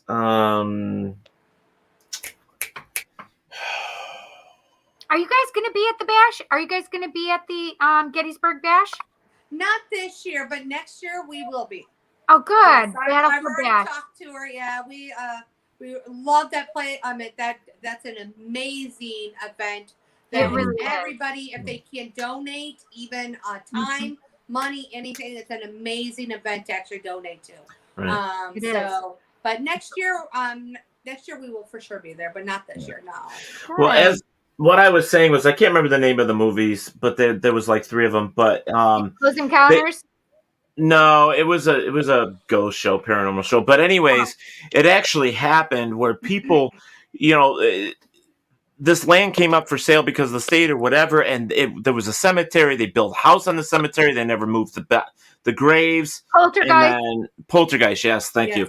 And so stuff like that truly does happen. Oh yeah. And it's scary. I mean, we just found about a location here. I can't say too much about it. That actually has dead people buried in the basement of a business. Oh my gosh. And there is stuff happening there. Yep. And We talked about this, right? yeah. Let's see here. Let's go back here to Brian Mars says quite a bit of farmland in Skinny Atlas, New York area in all houses and condos now. Okay. Poltergeist. Thank you, Robert. I didn't even say that Robert had said it. It's Bonnie, and I live in a house over 100 years old, and I have a shadow person who hangs out in my cellar, and I hear voices and footsteps all the time. You know me. It doesn't bother me at all. Yeah. That's my girl. Robert White says, well, I would hope they're dead. Would be a bit annoying for them if buried alive. Do you remember that they used to bury people with outside the gravestone there was a little bell attached with a string that went into the casket? Yeah. Because if they buried them alive, they wanted to know. So they so they would ring the bell. I mean, I think that's ingenious, but for the time. But think about it this way. I mean, now Farging would have put formaldehyde in their fucking bodies, and they can't ring no bells. That's true. That's true. One thing we have problem here in Arizona is the desert. Well, the desert's being rebuilt on everywhere. It's turning into California all over here in this area. So, well, I was just talking to one of my friends about that. Yeah. How it's 10 miles, Walmart. 10 miles, Walmart. 10 miles, Walmart. Yeah, well, it used to be all desert. Well, back in the day, people would murder people and just bury their bodies. Our Walmart here in where we live, and we live in Buckeye, Arizona. I should have said that, but whatever. I think people know that. But the Walmart here, when they went to go build it, they found a woman and 2 children. And barrels in concrete. So, oh my God. Story. So a lot of people never. It was like, oh, the Walmart's here's haunted. I'm like, well, I wonder why. Yeah. We always find toys in the toy aisle on the floor. Thank you, Bill. That's exactly where we get Dead Ringer from. That's exactly where Dead Ringer came from. Dead Ringer. Yep. This was one of my friends that I was talking about. One of my friends that has a new show that he's working on and stuff. Hopefully, as Brandon Elvis has some stuff that he's working on as well with a couple other people. And I'm so excited for him.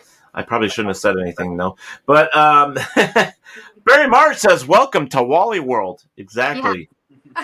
Yeah, no doubt. Yeah. But I never heard anybody call it that in a while, actually. Yeah. Well, I think it's just amazing. Like, we have become so overpopulated that we don't even think. I mean, people just build their houses anywhere now. They don't even think about the history. They don't think about what came first. Right. And before the chicken or the egg. No, I'm just joking. But it's just one of those things, and it's like, we have a lot of property here, and the house that we live in is haunted, and it's two military homes put together. But the property we have, in fact, Bonnie can verify this. We actually used to do training here, paranormal investigation training on the property. And we would send them off with their digital recorders and stuff like that and send them out to do their EVPs and stuff like that. Yeah. And who's on first? What's on second? I don't know. Robert. There you go, Robert. But, it's amazing the things that they have captured here, because this actually a part of the Genesee Valley, to where the water runs from Canisius Lake and it comes right down through. So it's big enough where indigenous people used to fish and used to do all this, you know what I mean? So collecting stuff down here isn't, it happens, I mean, and that's one thing that I've always tried to keep in mind is like, hey, and I try to train people that way. It's like, when you're going to a location, do as much research on that land prior to going, because you want to know just in case, Patricia, I hope something better. Oh, I'm sorry you're sick. Patricia's one of those people that has been vaccinated, huh, Patricia? Yeah, hers was from. It wasn't COVID, but it is definitely COVID symptoms. But from what I hear, it was from food, though. From what her son said to me today. Was it the food from yesterday? Yeah, it was the food. Well, yeah. Patricia was sick last week. So, we hope she gets better. We hope she gets better soon. Yeah, and I hope they're all feeling better. Yeah. All of them and their friends and stuff over there. Down there.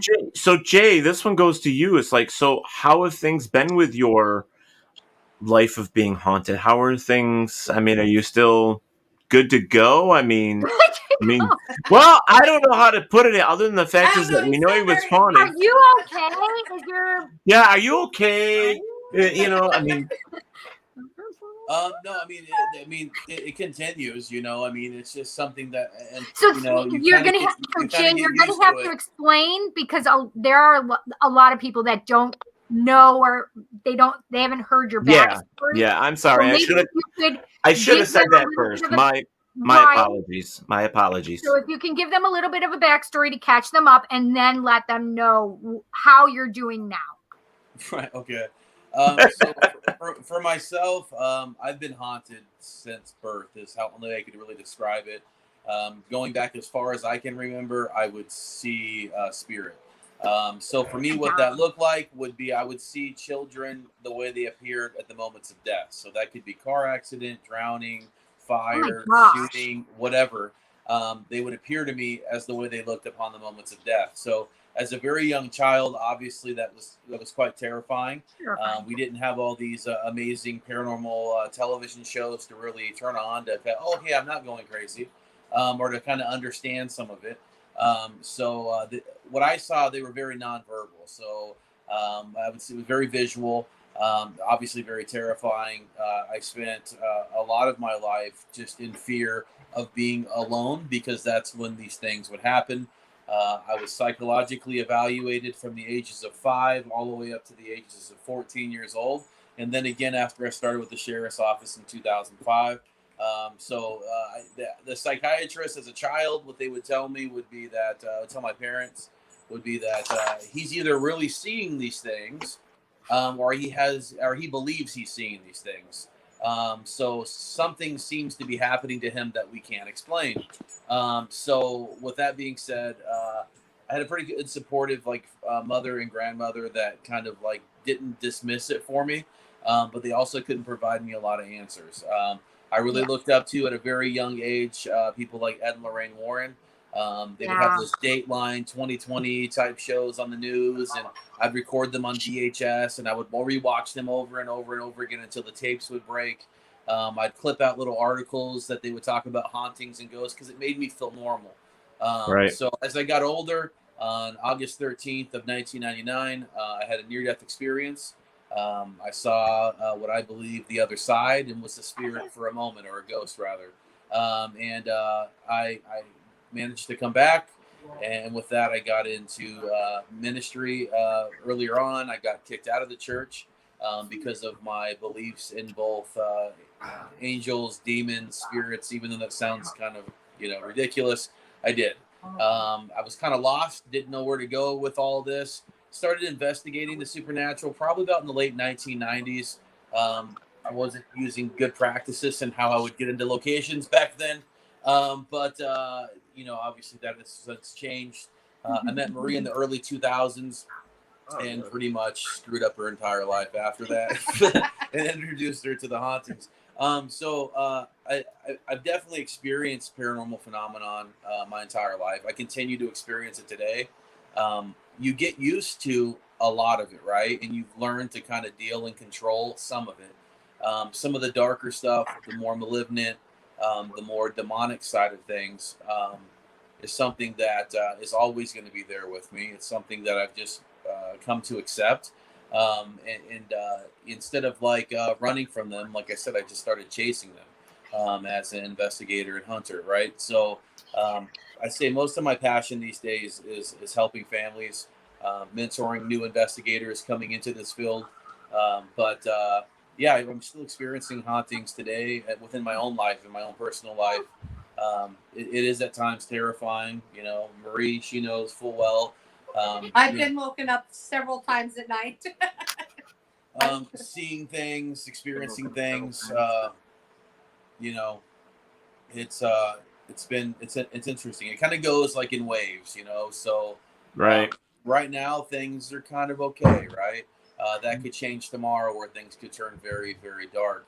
Right. But I suffer from night terrors. I suffer from anxiety from a lot of the stuff that I've seen, and I continue to see even today. But I've kind of learned with the help of my faith and my wife here that balancing act between both the living and the dead, and how to kind of understand what kind of triggers things. And for one thing that we've learned over the years is that fear responses to a lot of this stuff is just like we're gas stations to these guys, right? And one thing I try to avoid is the forever menacing Mr. Potato Head ghost, right? To where you start imagining it being the worst thing, and then finally it is, right? Like a poltergeist. Right. So I've learned how to control it a bit with my own emotions and whatnot, feeding it. But I would be a liar if I didn't say that, I don't still from time to time have situations that completely terrify me to death. But I just have to rebound, and that's what I have my beautiful wife here for. Well, my question to you is, did you think that maybe at some point you ended up with some type of PTSD from this? My wife would probably say yeah.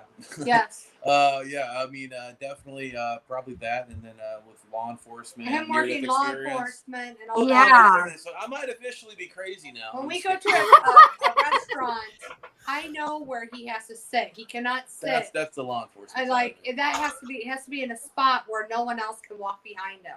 And then working law enforcement. That's actually, I have a lot of friends that have been that have done military tours of duty in combat areas. They will say the exact same thing. Yeah. They cannot, they have to sit with their back up against the wall, usually preferably a corner where they can see everything and nobody can take them by surprise. And they will watch every single thing, every single person.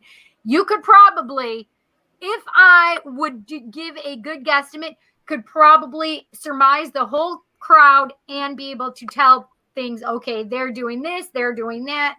Yeah, I would pretty much understand. Yeah, my father's like that. 22 years in the military, and when we used to go out to eat, he always had his his back to a wall because he didn't want anybody behind him. So there's stuff like that. That's but it's we understand. It's one of those things. It's just with you going through all that, Jay, from being a youngster.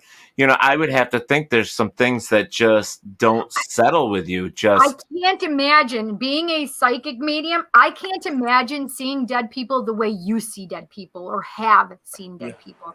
That would be terrifying. That's Sixth Sense kind of stuff, right? You know that, right? Yeah, it's definitely I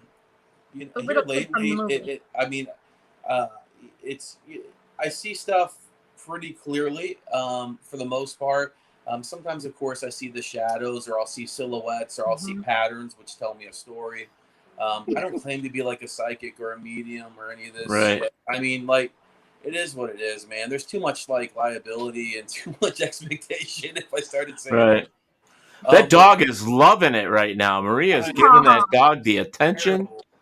It's so funny because I feel like, especially since he's been talking about his experiences, she had to be there. Very smart. Well, she's sort of like his service dog and everything. It's those two are never that far away from each other. Yeah, she's definitely. Look at her; she's loving it. She's loving it. That's for sure. She's a big baby. She wants mommy when she's sick. Yeah, isn't that how things go? Well, you've been kind of put in that place anyway, Marie, where you take care of everybody because you're taking care of Jay. You're taking care of, you know what I mean? You came into a marriage and a relationship of supernatural stuff. I mean, to be honest with you, and not having the love of that, you know, not being interested in it and stuff like that. I would think that somebody would look at Jay and go, he's crazy. And he wouldn't even, you know, they wouldn't be there for him. You know, they would have walked away. I don't know why I haven't ran yet, but no, I mean, to be honest with you, I remember the first time he sat me down and told me all these stories that he's gone through. And anybody else would probably stare at him and like, you're such a liar. Because some of the stories that he said, I'm like, oh my God. But to be honest with you, when you actually meet him in person, I always tell people, Jay, when you talk to him, you can see the honesty in his eyes. Like, this man doesn't have any bone to lie. I mean, he's a very honest. That's the one thing about our relationship. Yeah, we both. I mean, I can say this about our marriage is it's sometimes the downfall, but it's a good thing most of the time is we don't lie to each other about nothing. So if I look fat in an outfit, he'll tell me I look fat in an outfit. I mean, I actually. You're welcome, Marie. But that's how we are, and it's just like I knew he was telling the truth. And then after being with him, everything started happening, and I'm like, oh my God. In fact, when we first got together, what kind of like helped us to kind of her to understand me better is her autistic son from a previous marriage was, you know, very gifted. I mean, or cursed, whatever you want to say at the time. Built more like a curse for him at the time. But he saw and heard spirit. And he was talking about things that he was seeing, and I was actually seeing them myself. And that was a very difficult situation earlier on in our relationship to say, hey, I know your son has autism, but he's actually telling the truth. And that there is actually a boy spirit in this home. And there is a man, and you know, his name is this, and he's calling this thing Nicholas. That is his name. And long story short, with that, when we left that apartment and we moved into our first house together, the leasing agent or like the apartment manager actually told her and I, why is it that I couldn't believe you guys stayed in there as long as you did, specifically with her because she started there living there with just her and the kids. And like, well, why is that? Because of what happened there, and validated the entire story about this man named Snake and this kid named Nicholas, and there was it was a murder-suicide that took place. Wow. There, but I mean, like, our son had validated it already. I had already seen it. So that's an interesting story that's on a show that we did called Scariest Night of Our Lives. It's called Steven's Imaginary Friend. So if anyone are interested in looking at that, it talks a lot about mental illness and autism and translating with spirit and how our kind of story together got started. I really like the way they did it. I will say we've been able, with us being on TV and stuff, I've had so many people with children with mental illness or autism reach out to me and say, hey, I need your help. And it's been a blessing. That's one thing I will say. I love helping people, especially children and the moms and the fathers out there. But I will say when it first started happening, I always tell them, because they always say, I feel like the worst mom in the world that I don't believe them. And I'm like, I didn't believe my son either. I thought it was his mental illness. I thought it was his autism. I didn't believe. And then when Jay came in, it took me a little bit, but I was like, oh crap, you know. And then when he started bonding with him more than he wanted, and he was a mama's boy, I was like, no. Yeah, I got to and I'm like, wait a second. So, I mean, it takes a while. So I always want people to know, like, don't beat yourself up because you didn't Right. believe it. You I can't mean, do that. you just didn't know about it. You weren't Yeah. part of that. You ignored it. But it's something you learn. And now by trade, what I do is I work mental health and behavioral health. So I've actually been that guy that like learned doctors will actually give me a call and we'll have like meetings like under the radar, like, about children or adults that they're dealing with where they believe that they're not actually having a psychiatric episode, that they're actually seeing a physical manifestation of things. And they'll ask me for advice, but it's something that would never go to like a network for a show or anything like that, or I didn't really officially talk to because it's, but I mean, I've had countless conversations like that where like, hey, I can't not risk my credentials to get this information public, but what can you tell me about this? So it's definitely opened up different like avenues for us to be able to reach groups of people. Like her grandmother who suffered from dementia and Alzheimer's, similar situation to where her whole life never even believed in a ghost, and then started having these situations happen, which then we later validated was actually something that was happening. It's just something, I don't know, it just kind of fell into our laps, and it was the cards that I guess God dealt for us. Sorry, our cat and dog are fighting over here. Yeah, there's a little Oh no. So I do have to say something. So I was like my whole thing for school was psychology, and that was like my back thing, right? But there's two things that I have learned from doing the work that I do with clients. One, that especially children and adults that have any kind of ADD, ADHD, are on the autism spectrum, they definitely are more prone to have these abilities and gifts. It is my theory, and I will stick to it till the day I die, because there are too many things that I have seen correlations of. I wish I had the credentials behind me, because I would totally write a paper about it and it would have validity. Number two, the whole dementia and Alzheimer's thing is another thing where there is definitely correlation, where they are literally between two worlds, just like a psychic medium is between two worlds. 100%. Yeah. Yeah. That's what we've been doing a lot of our time on, is, just helping families and stuff, since we've gone through it ourselves. I mean, honestly, like when we talked earlier on about us with like paranormal consultations and counselors in a sense, like, I don't know. We've kind of gotten to a point to where, we could go investigate a residential home, but it would probably be more beneficial for us to have coffee for an hour or sit down on Skype or Zoom and have a conversation. It would probably do you better. And we're not trophy like ghost hunters, right? So we're not trying to come to your house and get this trophy piece to put on television. So, I mean, like, I don't know. I think that sometimes that's missed. You know what I'm saying? Especially with like residential cases. I know when we got to chat with Grant Wilson, I mean, I will honestly say, he even said it, that he says that's a really good thing that we do, is take them outside of the home and actually that's talk actually to something them. he does. And he says he does that. He says it's good to get them out of that location, talk to them, right? And you see there,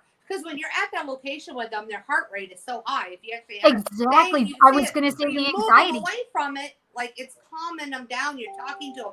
Talk about the weather. Talk about Disneyland. Talk about something else. And and just calm them down and relax, and then give them different methods. And that's what we do a lot of times. Honestly, I have so many friends I could consider my paranormal family in a way, where they're able to call me at as much as they need to, and I Skype or call and talk to them and everything like that. So.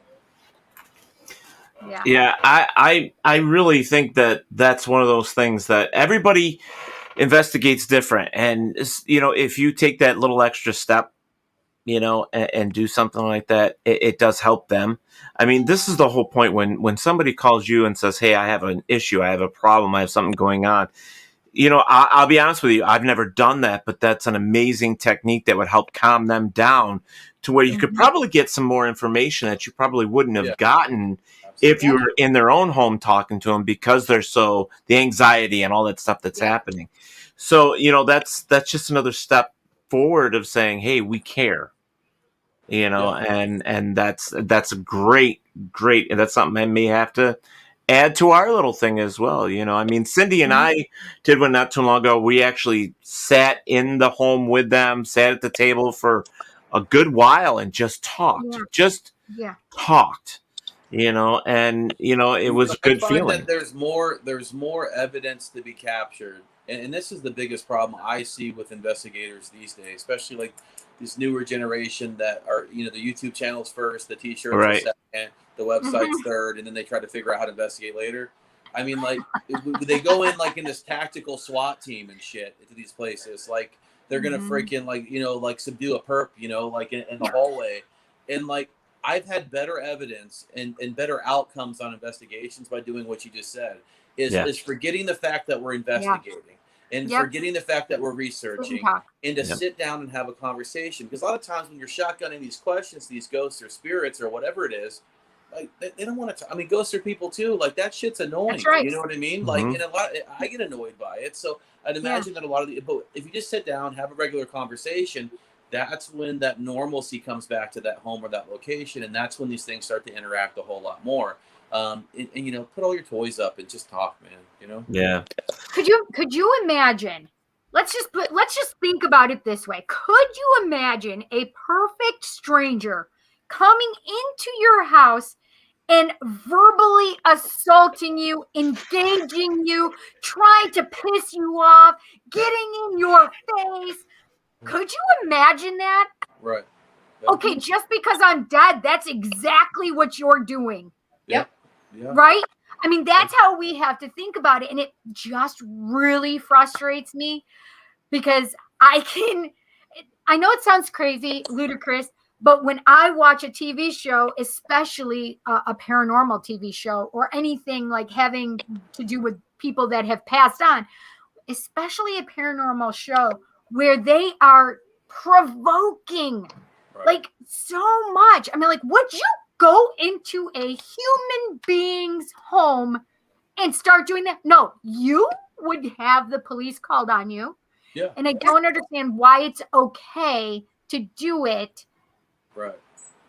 Because it's a person who's passed. They were human. They used to be here too. Well, these people are going to have a lot to answer to on the other side. That's my big thing. Like, I've been to a lot of haunted places, experienced a lot of paranormal, and come in contact with a lot of spirits, ghosts, or whatever. I don't want these guys mad at me when I cross over. You know what I mean? I mean, I don't want that reputation because, like I said, ghosts are people too, and we forget that in the process. Well, I do, like, when I try to train new investigators, I usually throw this at them. I say, it's not a ghost aquarium. It's not where you can go in there and just view what you want to view, say what you want to say, and it's not a ghost aquarium. I like nice. that. I should use that at Vulture Nice. City. I have people. I ain't got nobody. Well, when we go out there, we sometimes volunteer and help throughout the day. The nighttime for ones. And people will come up, I didn't see no ghost, nothing happened. I'm like, well, I'm sorry. I want to say, well, I'm sorry that I didn't have the ghost on a string and doing everything you want. I'm like, a carrot on a string, just like, it's like, no, it's not a ghost aquarium. I mean, and that's one of those things. It's like, and that's why I tell investigators, if you're going into a location, first and foremost, don't go in there thinking that the damn place is haunted, because you don't know. Yep. And you're setting yourself up already. Yeah. If you're going to go into a location without any prior knowledge of the location or history or so on and so forth, that's fine. But make sure that when you're done, you come back out and you validate by doing the research and the work, because there are a lot of teams out there that just go in for the hunt, try and do the investigation, come back out, and they think they're done. Yeah. It doesn't work that way. Nope. Yeah. If you're only there to get scared, well, then, I don't know what to tell you. You're not, I don't want to say this, but you're not real paranormal investigators. You're not real ghost hunters, because to me, being somewhat professional and being real, quote unquote, is you're taking the steps. You're taking the steps to make this, you're helping the people. You're trying to find out what's really going on. You're doing your research. And I just wish more people would listen. I mean, we have to. I mean, most of our conversation tonight has been about, what we should be doing. And it's true. And I feel like a broken record sometimes, especially on Paratalk Radio, where I'm mentioning the same thing over and over and over. But if I don't do it, I feel like if I can reach one person with what I'm saying, then hopefully their investigations will be better. You know what I mean? I always say, everybody always asks me, one of the questions we always get asked, what would you say to somebody that wants to get into the paranormal field? Don't do residential cases. I mean, do not jump into doing residential cases. You want to, people say, well, that's why I got in there, to help people. Well, then why don't you learn for yourself first? Go out and start going. There's so many ghost tours, ghost haunt locations, so many events, so many paracons. Start going to those first. Meet up with a local paranormal team. Go out with them several times. Yep. I'm not saying join them. I'm just saying go out with them. Go learn. See other methods of everybody. I mean, and do that kind of stuff. Research for yourself first before you do anything with residential. Right. Yeah, because your first and foremost thing is they're contacting you, and you're supposed to go there and help. And the only way that's going to happen is if you educate yourself.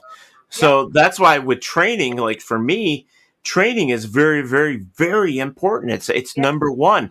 And I'll be honest with you, it's very hard to get people, especially the newer generation that wants to do this. I'll give them a disc, a DVD of all this information to watch, to listen, to pay attention to. And you know how many times they take it and they don't watch it? They can't come back and answer any questions. They don't really know.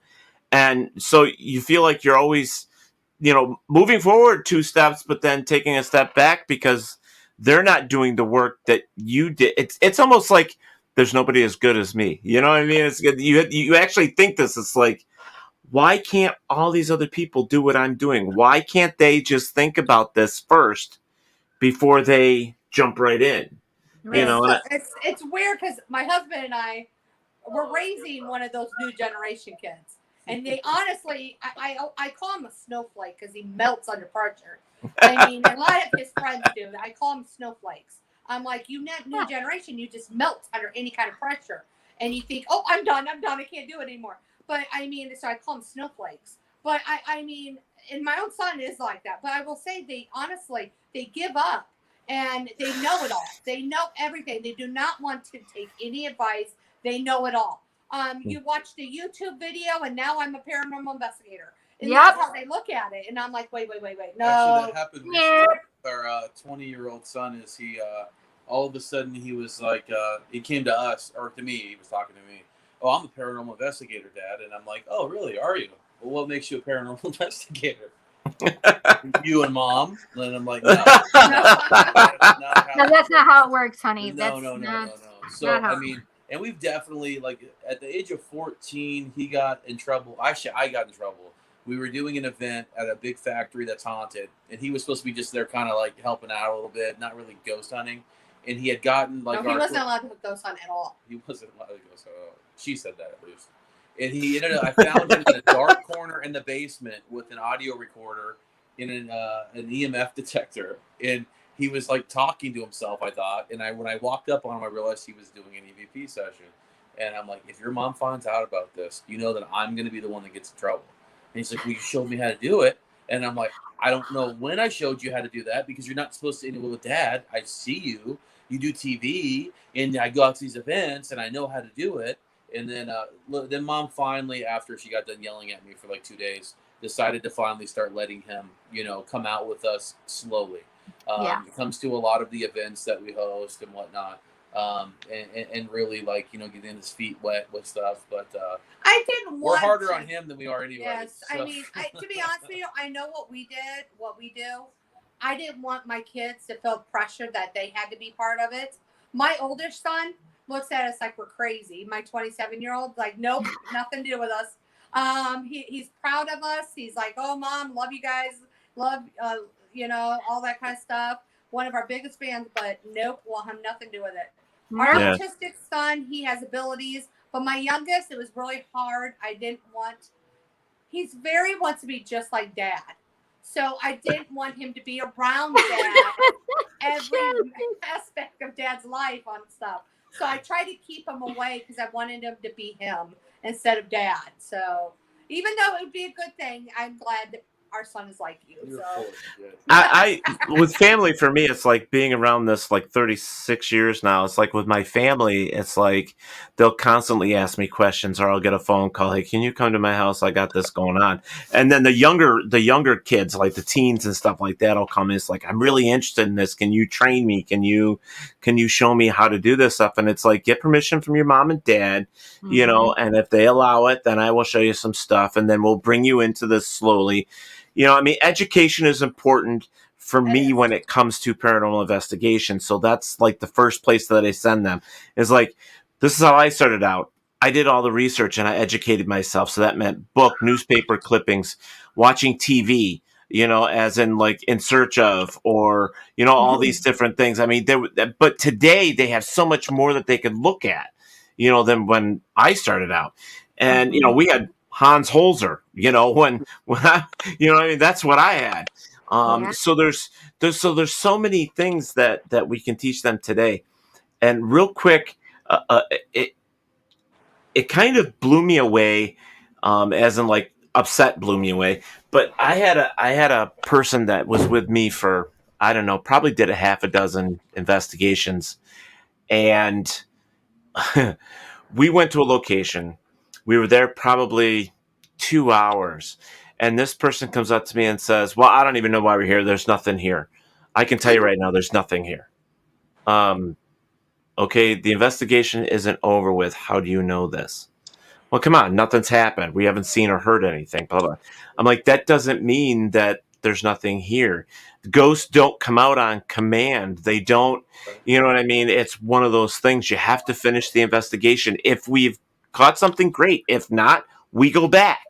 That's how this works, you know? And it really upset me that this person wanted to tear down, in fact, started tearing down equipment and everything without even talking to me, and said, we're not doing anything here, so let's move on. I'm like, are you kidding me? Oh my gosh. I'm like, you don't know what you're doing. You just don't. Yeah. So everything that we've talked about and we've researched and so on and so forth, it's just gone right out the window. Yeah. You know, and it amazes me. I mean, if somebody young enough, if somebody's really into true paranormal investigation, being a real investigator, wanting to help people, wanting to find answers, is there life after death? The whole schmeal, the whole thing. Then they would take the time to educate themselves. They would take the time to do their research. They would take the time to just get out there and hands on it with other teams, with other people, get the experience. You know what I mean? And it's just amazing how people think they know it all and they don't have to do it. And it happens a lot. It does. We do ghost tours like twice a month or once a month at Vulture City Ghost Town. And I will honestly tell you, we have to tell people right at the beginning, we are not going to guarantee you that you're going to have any activity tonight. That's right. Or nothing's going to happen. We're not puppet. Yeah, I mean, we have to remind you because people are like, well, nothing happened. I'm like, well, we can't make things happen. I mean, it's just something. Well, we could make things happen, but it'd be a pretty shitty tour. Yeah, I mean, it's like trickery and bullshit. Yeah, so it's like, yeah, it'd be fake. The natural, and to be honest with you, with us telling people this, almost every tour that we do, people catch evidence by photos, audio, video, all the time.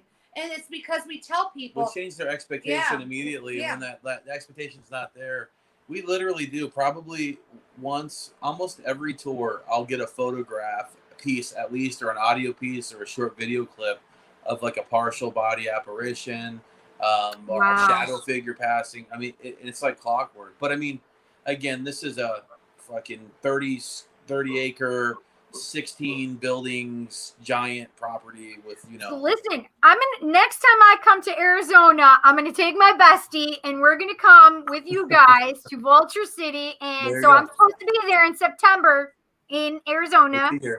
We will be here. Come visit. I've been to Tombstone with my bestie, and we were not disappointed. We had a great time in Tombstone. Tombstone's amazing. I always go to Tombstone to investigate, but I always end up in Big Nose Kate's drinking beer, and I forget why I came there. Say that again. Wait, say that again. What was the last part? Me of Jerome. I love Jerome, Arizona. Go there to ghost hunt because it's amazing. You don't even have to be in a building in Jerome. Just walk the streets. Jerome is another one that I want to go to. The wine is amazing there, and you forget everything when you get there. Oh, so you started drinking? Is that what you were saying, Jay? Yeah. Oh, yeah. So, well, we never go anywhere on vacation unless it's a haunted. I mean, our kids won't even let us. I mean, for my son, it's anything, birthday, graduation, anything, it has to be a haunted location. We tried to take him to Disneyland, and it was like the worst miserable time he ever had. And then we told him, like, hey, it's one of the haunted locations. And then he was excited. So it's like we had to bring that kind of aspect into our life because he's not. Family. Yeah, we have a weird family. Our kids just doing other stuff. I get it. No, I think we all get it. I mean, mine's the same way. I mean, I eat, breathe, and shit paranormal, ghosts, Bigfoot, UFOs. I mean, and people go, why are you so weird? And it's like, for me, I'm normal. You're the weird one. How do you not see this or hear this or feel this? Or, you know what I mean? And it's like, I just walk a different path than you. That's all. Yeah. You know, I mean, and I love it when, because on the side of my truck, it says Genesee Valley Paranormal Investigator. So I'll pull in someplace that's amazing. People go, yeah, really? Are you really a paranormal investigator? And they'll come start asking me questions and tell me their stories and stuff like that. It's the coolest job. And I'm just like, yeah, well, you know, it can be. I mean, but there's a lot of things you don't know about it. And they're like, oh, well, I see it on TV. And that's one of the biggest misconceptions. It's like, it's not like TV. There are similarities, but it's not the same. They're not showing you the 25 hours of reviewing video that you have, you know, and falling asleep at the counter. Or how many times you had to go back to that place to get that audio? Well, we recently filmed something like late last year for a TV show. I won't say the show or whatever, but you know, it's on the Discovery Plus. But it literally, we filmed, there was 90 hours of filming, right? The whole week. Oh, 90 hours. Oh, Jesus. There's something ridiculous. And it was for like a 40-minute TV show, which of that TV show only had about, what, a minute or two of even them leading up to showing what evidence was captured. You know, so people just don't know. And then not to mention thousands of cameras. Cindy and I know that firsthand with Ghost Nation because we did one with Jason and a whole week of just cameras following you and the countless hours. And then, you know, I'm glad that I'm thinking to myself, man, I'm so glad I do not have to sit there and review all of this stuff. It's a lot. It is. It's a lot. I think you know, I mean, we have people like, oh, I want to do that. What's on TV? And I'm like, okay, well, number one, it's a lot of money. Yeah. You might want to get a very good job, but remember, you know, and everybody's like, well, why do you ghost hunt at night? Because we always tell people you can find ghosts during the day too. And I would say, I love that. I would say, well, ghost hunters, it costs so much money for us to do, so we have daytime jobs, so we can only do it at night. Well, actually, it's funny because we get that question all the time, and I tell them that here's the truth when it comes to ghost hunting at night. Sure, it can be because we have jobs, but it's also the fact is that it's quieter. There's less traffic. There's more chances of you catching something that you wouldn't during the day because of less noise. Yeah. You know what I mean? Less person going in and out and so on and so forth. So. And when you get noise, that noise you just heard was Teddy farting. It is what? All right. So here's a question from Barry Martz. He says, so an off the wall question: what type of ore were mined in the state of Arizona in the 1800s? There are probably paranormal activity at those locations too because of the lack of safety. No OSHA back then. Well, there was a lot of copper because I think is Jerome one of them that had copper? Silver. Yeah, Culture City Ghost Town right now on the other property, it's an active gold mine. So that's one thing that's activating a lot of all of our energy and what's going on in Vulture City Ghost Town because it's split property now. So the owners of the Vulture City Ghost Town that's restoring the ghost town, is restoring that, but right next to the fence is an active gold mine and they're digging into the ground. So a lot of people don't get that. But yeah, gold, copper, and silver is the three biggest things here. Yeah, Well- and in Ajo, Arizona, that's where we get the stone Ajoite, because it is literally like I think it is the quartz that is that melts with the copper runoff, and so it creates this beautiful blue parts in the stone, and it's just absolutely gorgeous. Well, I know that here in New York, there's a couple mines. I can't remember what they were pulling out of it, but there's a mine up Oakfield Way where there was people that actually had died in the mine, and it's now a haunted. That area is actually very haunted because of people dying in the mine. And it's amazing that you have to stop and think that any place where there's such businesses as mines, gold mines, no matter what it is, when they're digging and where the risk of people dying is higher than normal, that there are things that are going to be happening there. I mean, I've heard of fire departments, their firehouses being haunted because they've lost, firefighters. I mean, there are so many places. Now, I said I've heard, and that's because of the fact is that no matter what we're saying here, folks, about ghosts and spirits and so on and so forth, there is no proof whatsoever that any of this exists. We can't prove it. Okay, we can't prove it. I need proof. But we can say that there is evidence out there, what we consider evidence, whether it be our own personal experiences or things that we capture on video or camera or audio devices. And there are still people in science and so on and so forth that say that's not proof. But I think that once you get, 1 million people saying that their place is haunted, or there's so many haunted locations across the world, there's got to be something to it, folks. So keep that in mind as well. Don't always look so narrow at this stuff. Kind of get a wider scope and do some research for yourself if you're really interested, because we're going to continue to ghost hunt. We're going to continue to be paranormal investigators no matter what, because I think the drive that we have is this: A, we want to know if there truly is life after death. B, is there's too many people that claim this stuff happens not to do something about it. We some of us just have that curiosity that we want to find this. We want to experience this. We want to prove or disprove that it exists or doesn't exist. So there's a lot of stuff there that we need to, I think they froze. Jay and Marie? Oh, yep. There they are. Okay. Yeah, you froze on us. But yeah, so there are so many things there, folks, that, just keep in mind, have a wider scope of looking at things, because there's just so much out there that we still can't explain in this world. And someday, hopefully, we will be able to say, yes, it exists, or no, it doesn't. I mean, they're making in leaps and bounds in the Bigfoot and UFO stuff. I mean, look at the government with everything that they're coming out with. And, we just saw some stuff put out there where police departments and military places have said that they've known about Bigfoot for years. They have proof. Yep. But think about it this way: is just in this last year alone, how many people have experienced paranormal activity that they didn't normally experience because they weren't home during the day?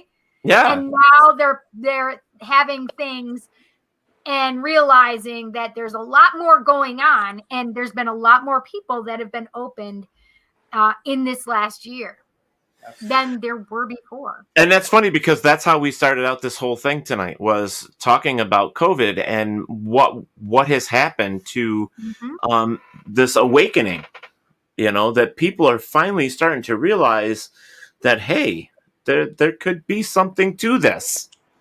I think a lot of people through COVID it was a devastating thing. So many people lost their lives. Yeah.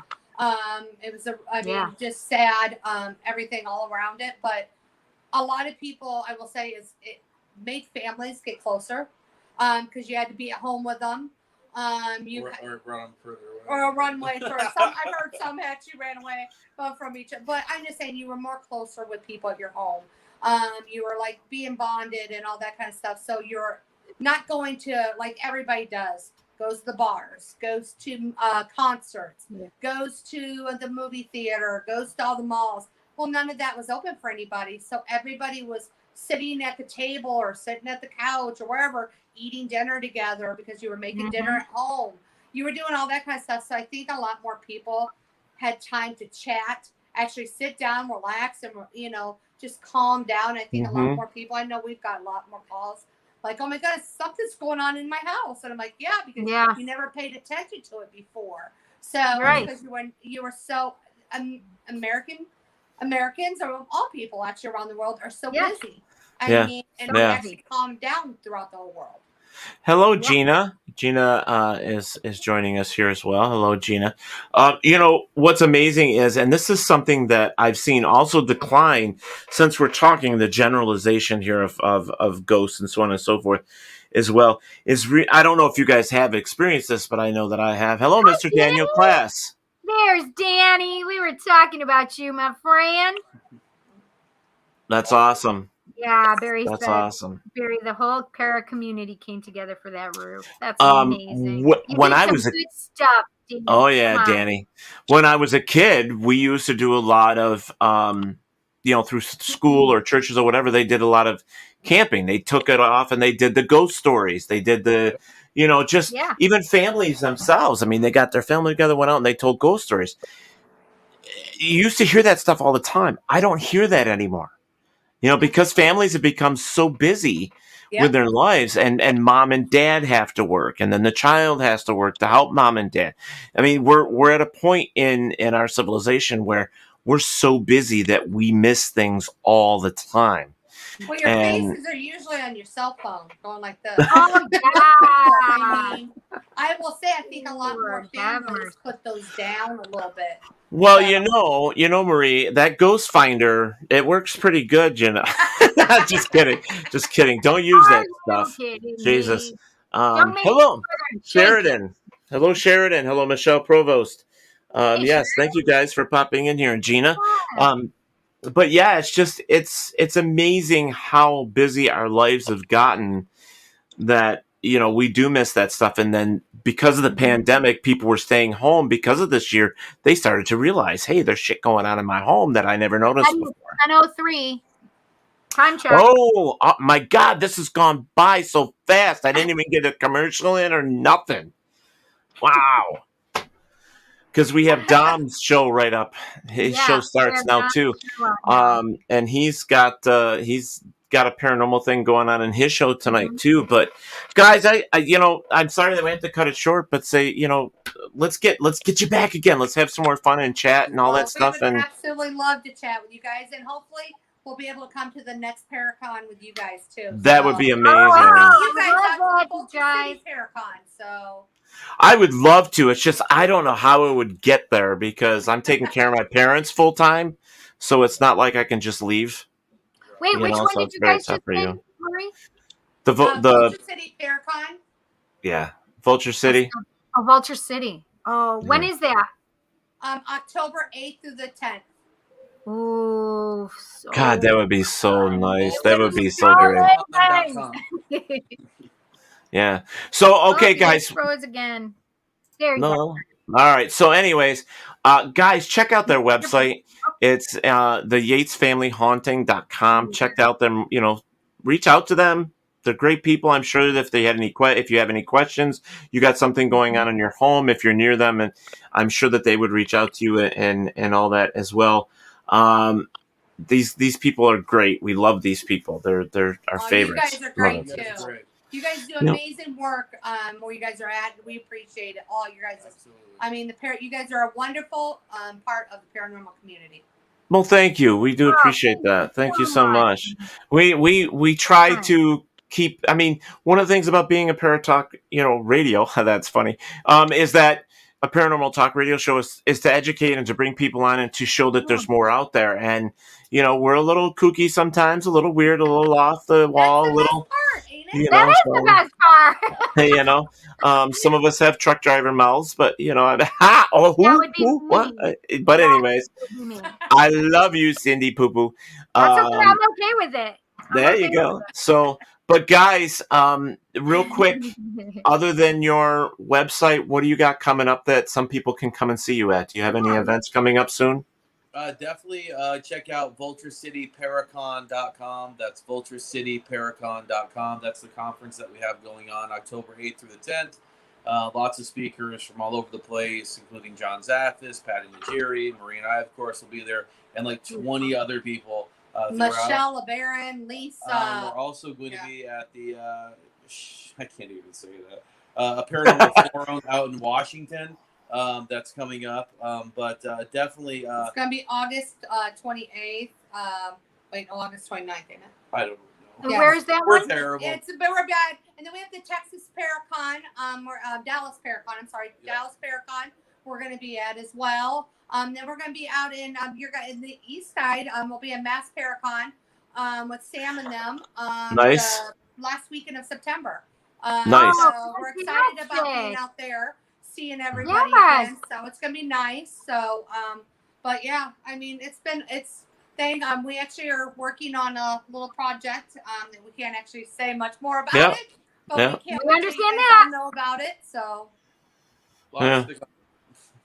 Well, you know, we love you guys, and you know, it actually, you know, Marie, if you can get me over your schedule, I don't mind throwing it up on the feed. You know, I could throw it up there if anybody's interested. I could do that for you.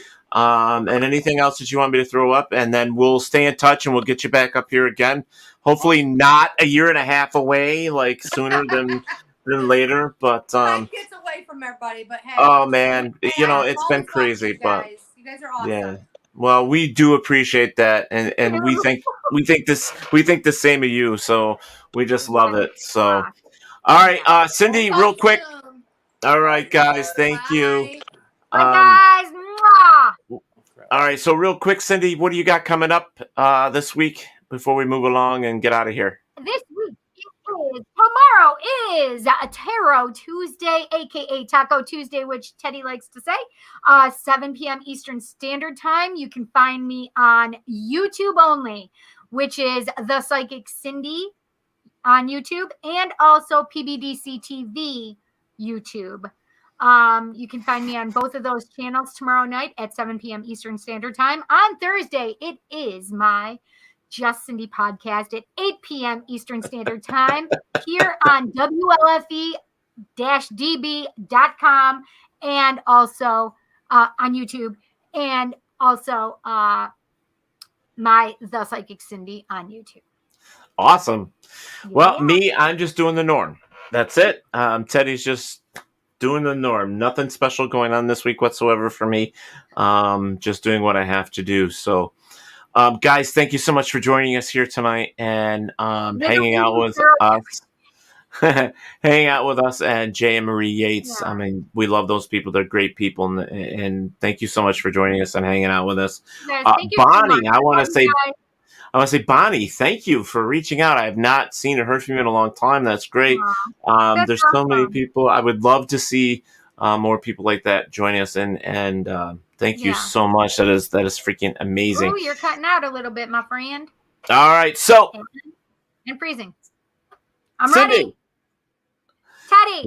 Wherever there is darkness, there is always the light. Thank you for listening to Paratalk Radio with Ted Wolf and Psychic Cindy. Catch us next Monday for another fantastic guest. Please check out our show as well as others on the WLFE DB Radio Network. And remember, like, follow, and share with everyone. Join us at WLFE-DB.com for upcoming shows and so much more. Rochester Winter Parafest is back, March 25th, 26th, and 27th of 2022. Come say hi to Naked and Afraid celebrities Melanie Elizabeth and Trent Nielsen, Haunted Case Files Jack Kenna, Monster Quest, Steve Coles, and more. This event has it all: paranormal investigators, UFO researchers, Bigfoot researchers, and even photo opportunities for the kids with Buddy the Bigfoot. Oh, okay, adults too. Come on down and get a tattoo from Ink Master Tony DeVille. There are psychic gallery and individual readings, as well as radio personalities, authors, jewelry, makeup artists, and so much more. It's only $15 per person, and children under 10 are free.